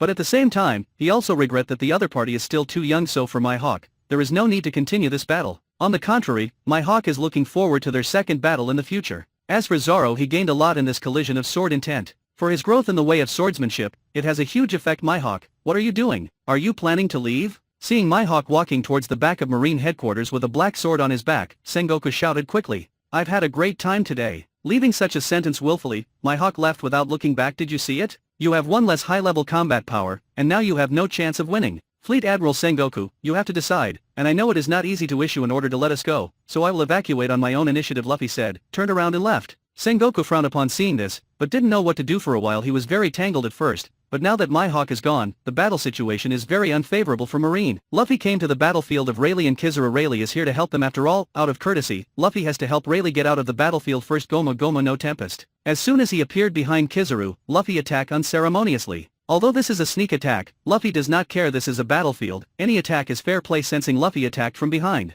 Borsalino immediately turned into a streamer of light and retreated more than 10 meters away. It's really abominable to sneak attack me. Borsalino looked at Luffy with a displeased expression. Luffy pretended not to hear his remark, and then pointed at Borsalino. Don't move, or it will be 2-1. Rayleigh has been observing the situation on the battlefield, so there is no need for Luffy to say anything at this time. He immediately followed Luffy and left. Uncle Rayleigh, you go to the ship first, I will join you after I rescue everyone, Luffy said, and immediately rushed into the chaotic crowd in front of him. Usopp, Sanji, and Nami are still in this anxious battle. Luffy went in with a punch, and knocked the Marine who was fighting with the three of them to the ground. Rayleigh was planning to return to Thousand Sunny, but he suddenly saw Whitebeard and Kuzan fighting. He thought about it and decided, for Roger's sake, this old man will help you. He leaned over and attacked at Kuzan. Kuzan quickly dodged, and was blown away by Whitebeard's punch. AI? Borsalino saw this scene, and immediately wanted to scold them for it. He thought to himself, didn't they already reach a consensus tacitly? You Straw Hat Pirates should run away, so why did Rayleigh help Whitebeard? Whitebeard shot Kuzan away with a punch, and then quickly shouted, "Everyone retreat! Ace has been rescued, and there is no need for us to stay any longer." He rushed forward, ready to help with the commander and small captains. But at this moment, Sengoku stopped in front of him. "Never let the Whitebeard pirates go," Sengoku shouted loudly. It was like giving the Marines an order to leave the Straw Hat Pirates. Silently seeing this, Borsalino turned into a streamer and appeared on the right side of Whitebeard. "Fleet Admiral, I will help you." As he spoke, he flashed his body and kicked Whitebeard, but at this moment, a blue figure swooped down from the sky. Marco kicked, and Borsalino didn't know whether it was intentional, or he really didn't notice. He was kicked and flew a long way away, and even smashed a hole on the wall of the Marine headquarters building. "Dad, I'll help you." Marco landed beside Whitebeard. Luffy pulled Usopp, Sanji, and Nami out of the chaos. Nami opened the slide, and the four came to the edge of the battle platform. Luffy stretched out his arms and grabbed Zoro, who was feeling the sword intent over there. He yells to Buggy in the sky, "Buggy, let's go." "Okay." Buggy clapped his hands together, and a large number of iron walls shattered into the air to form a sledgehammer, which hit Sakazuki heavily. Then, he flew towards Thousand Sunny without looking back. Luffy gave an order, and Nami quickly slid to Thousand Sunny with the five of them. "Bastard! I will never let these pirates escape." Seeing that the members of the Straw Hat Pirates were to escape, Sakazuki was furious, and he rushed chasing them. "Sengoku, take a look." Hiss. He suddenly felt a headache, so the angry that Sengoku shouted, "Sakazuki, don't worry the Straw Hats, deal with the Whitebeard pirates first. If Marine compromises with the pirates, then are we worthy of the justice behind us?" Obviously, Sakazuki understood the conversation between Luffy and Sengoku just now, and knows what Sengoku was thinking now, but he still insists on his own ideas to kill the Straw Hat Pirates. Gold Roger, what is this Sakazuki? Why is he like a stubborn donkey? You don't even listen to the words of the Marine Fleet Admiral. It seems that you, Sengoku, don't have much prestige in the Marine. Roger intentionally slammed Sengoku. "Shiki, what an idiot. If the Straw Hat Pirates stay, Marine will have fight with the Straw Hat Pirates and Whitebeard Pirates." Sakazuki, "No matter what, Marine will never compromise with pirate." Borsalino, "Woo, you are too straightforward." In fact, what Borsalino wanted to say in his heart was, "Sakazuki is an idiot." However, considering Sakazuki's attitude, he changed it to seen as nice and obedient. "Sengoku, the situation over there. If you keep chasing Straw Hat Pirates, it's really not good for Marine. On the contrary, if you let the Straw Hat Pirates go, you can maximize the benefits of this war for Marine." Edward Newgate, "Sengoku, are you stupid? Don't treat me as weak, old man. Since I don't have to worry Ace, I will let you quake fruit without any worry." Rocksteed, Xebec, "Come on, the war is almost over and the quiz has not appeared." Rox finally has the chance to answer the question. "But the members of the Straw Hat Pirates are about to evacuate, and the summit war will be over soon. Why is there still no quiz?" Rox is still waiting to be resurrected. Shiki, "Oh, there's one who hasn't been revived." Gold Roger, "Ha ha ha ha." Rocksteed, Xebec, "Laugh all you want. You two idiots. When I come back I will have my revenge." Great eruption. Sakazuki couldn't control himself, his two arms turned into billowing lava, condensed into a huge magma, and erupted in the direction of Thousand Sunny. "Ah, what an annoyance." The corners of Buggy's mouth grinned slightly, with a ferocious expression on his face. He said coldly, "It seems that if we don't kill him today, we won't be able to leave." Luffy is also speechless. Other Marines can understand what is most beneficial to Marines at the moment, only this idiot is different from others. Of course, Luffy also admires his persistence. Although this guy is disgusting, he also has his own principles. If he encounters Sakazuki in a place other than Marine headquarters, Luffy will not show mercy. Definitely kill him, and then destroy the body. The reason for killing him is simple. Robin's hatred is enough for Luffy to kill Sakazuki. And the reason why he cannot be killed now is even simple, to protect his partner, and to protect his grandpa. After all, this is Marine headquarters. If the Straw Hat Pirates really killed any important person in Marine here, this matter must not be small. Marine headquarters will fight the Straw Hat Pirates to the end for the face of Marine. At that time, Luffy is sure to survive, but he is not sure that all his partners will survive. In addition, if Luffy consolidates and kills the Marine Admiral and Marine, what will happen to Garp in the future? His eldest grandson killed his colleague. He is afraid Garp won't be able to hold his head up in Marine headquarters. So before coming here, Luffy has already weighed the advantages. He also told Robin that today is definitely not the time for revenge if they meet Sakazuki. Robin is smart after all. She doesn't need Luffy explain it to her. She understands what Luffy means. "I'll deal with him." Luffy took a deep breath. The heart in the chest was pounding again. The drumbeat of freedom sounded, a white flame cloud appeared, and Luffy turned into his Nika form. "Luffy!" At this moment, Sengoku suddenly shouted. He only called out Luffy's name, but didn't say anything. He knows that Luffy is a smart person. As long as he calls out Luffy's name, he will definitely understand. Luffy heard Sengoku's shout, of course understood Sengoku in seconds. This is to remind him not to make things more out of control. "Sakazuki, you're lucky, because today I will let you live, but man, you need to rein in your attitude and don't be so stupid in the future." Luffy speaks to Sakazuki. It's also sending a signal to Sengoku. Don't worry, he won't kill anyone and escalate the situation. After receiving Luffy's feedback, Sengoku felt relieved. How they fight next, Sengoku doesn't want to care. Even if Sakazuki was beaten up and sprayed with feces and urine, Sengoku would only clap his hands and applaud. Obviously Sakazuki understands what he means, but still stands on the commanding heights of morality to reprimand him. The Marine Fleet Admiral. Can Sengoku not be angry? Now someone is teaching Sakazuki a lesson for him. It's too late to be happy in his heart. Luffy punches out, rubberizing the flying magma. Whoosh! The magma just flew out. Seeing this, Sakazuki immediately stepped on the sky with moonwalk. The rolling lava turned into a hound, and fiercely biting towards Luffy. Infernal dog. The magma is tumbling, and directly evaporate the surrounding air into it due to the terrifying high temperature. This kind of skill-type magma, even if Luffy turns on Nika form and armament haki, he will still feel pain at the moment of contact. Gomu Gomu no King Kong Gun. Luffy attacked directly, and his right hand immediately turned into a huge fist.